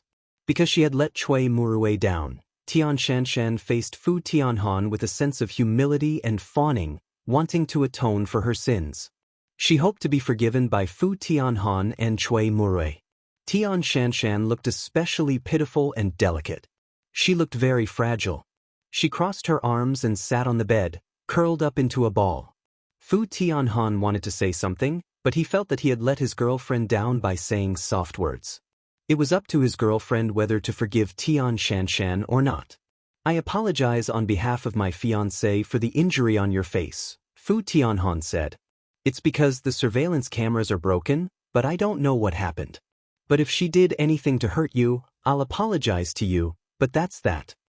Tian Shanshan quickly waved her hand. No, Miss Chui didn't do anything to hurt me. Moreover, the bottle breaking was an accident. It's all my fault. I grabbed her hand, and that's why this happened. I'm the one who let Miss Chui down. Even if Miss Chui did something to let me down, it's only right for her to hurt me. Tian Shanshan said sincerely, I only hope that you can let me finish my last drama safely. Fu Tianhan said coldly, as long as you keep your word, as long as the time is up, you can repent and repent for what you did wrong. Thank you, thank you. Tian Shanshan quickly thanked him, and a happy smile appeared on her face. Thank you and Miss Chui for forgiving me after such a thing happened. Forgive you, but I didn't forgive you, Fu Tianhan said angrily. Fu Tianhan said angrily. He did not know if this anger was directed at Tian Shanshan or himself. Tian Shanshan's expression darkened. Yes, I did such a wrong thing. I shouldn't be forgiven like this. Fu Tianhan was so annoyed that he turned around and left. Tian Shanshan touched the scar on her face. She had to wait until the wound healed before she could film. Perhaps she could not film this drama at all. If she went to film with a scar, the wound would definitely be infected. Tian Shanshan decided to do more things for Miss Chui while she was recuperating in the hospital. Tian Shanshan thought of things in a positive direction. She came to the ward to pour tea for Ning Shu.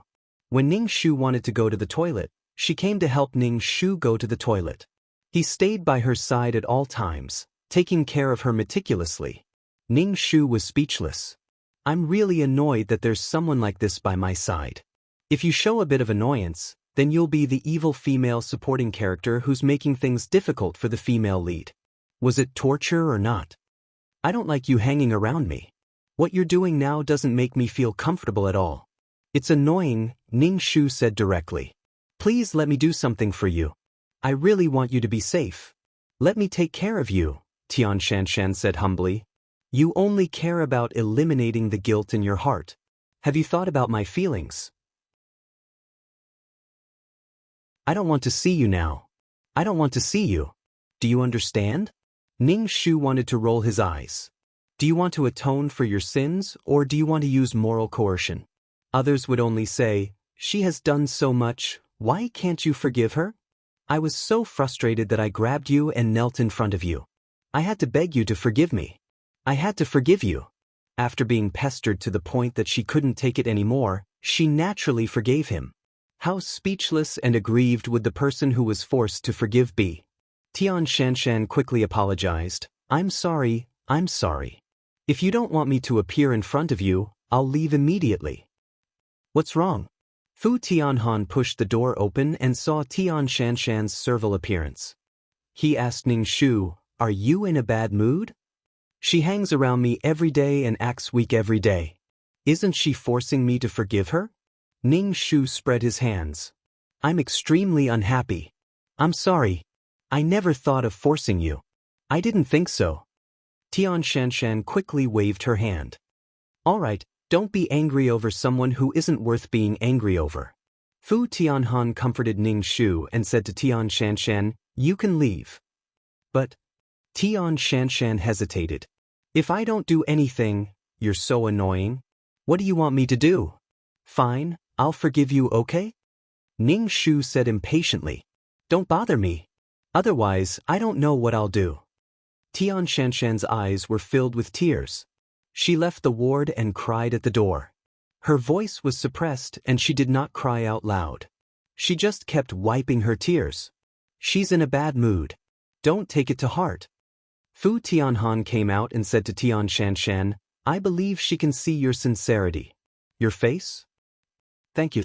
My face is much better.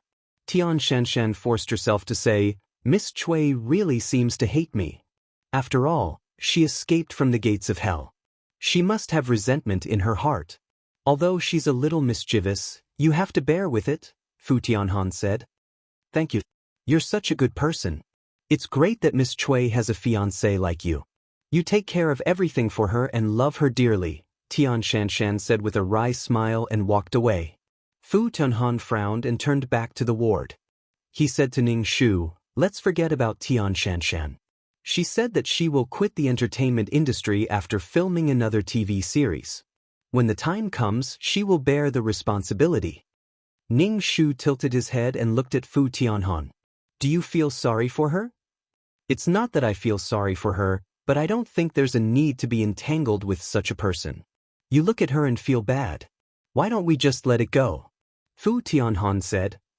Even if you want revenge, there's no hurry. Ning Shu smiled. I'll listen to you.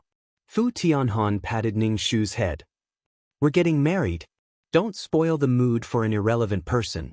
Marriage is a big event in our lives. Actually, it's already a gift from the heavens to be able to escape death this time. Murue, we have to cherish our blessings, Fu Tianhan said. Revenge is not as important as you. This was a little fucking awkward. Ning Shu revealed an awkward but polite smile. Cherish your blessings. This was a chance for Cui Murue to be reborn after sacrificing her soul. It was not a gift from the heavens. The heavens were full of malice. Even if they didn't die, they would still make you a vicious female supporting character. Okay, I'll listen to you. Ning Shu's smile was a little complicated, which Fu Tianhan could not understand. Fu Tianhan frowned at the expression that seemed to be mocking and unexpected. I'll definitely help you take revenge. It's just that you're too emotional now, so it's inevitable that you'll do something you'll regret. Since Tian Shanshan wants to make up for it and she said that she wants to admit her mistake, then we'll wait for her to admit her mistake. If she doesn't admit her mistake, then we'll take revenge. Moreover, by then, you'll have completely calmed down and won't be controlled by anger. /BK, you're tuning in to the Passion Pages YouTube channel. We're so grateful for your support and don't forget to subscribe to join us on this incredible journey through captivating stories. Your generosity through donations truly makes a world of difference, as it's the primary source of revenue that allows me to expand and enhance this channel for you. Thank you from the bottom of my heart for being a part of this adventure.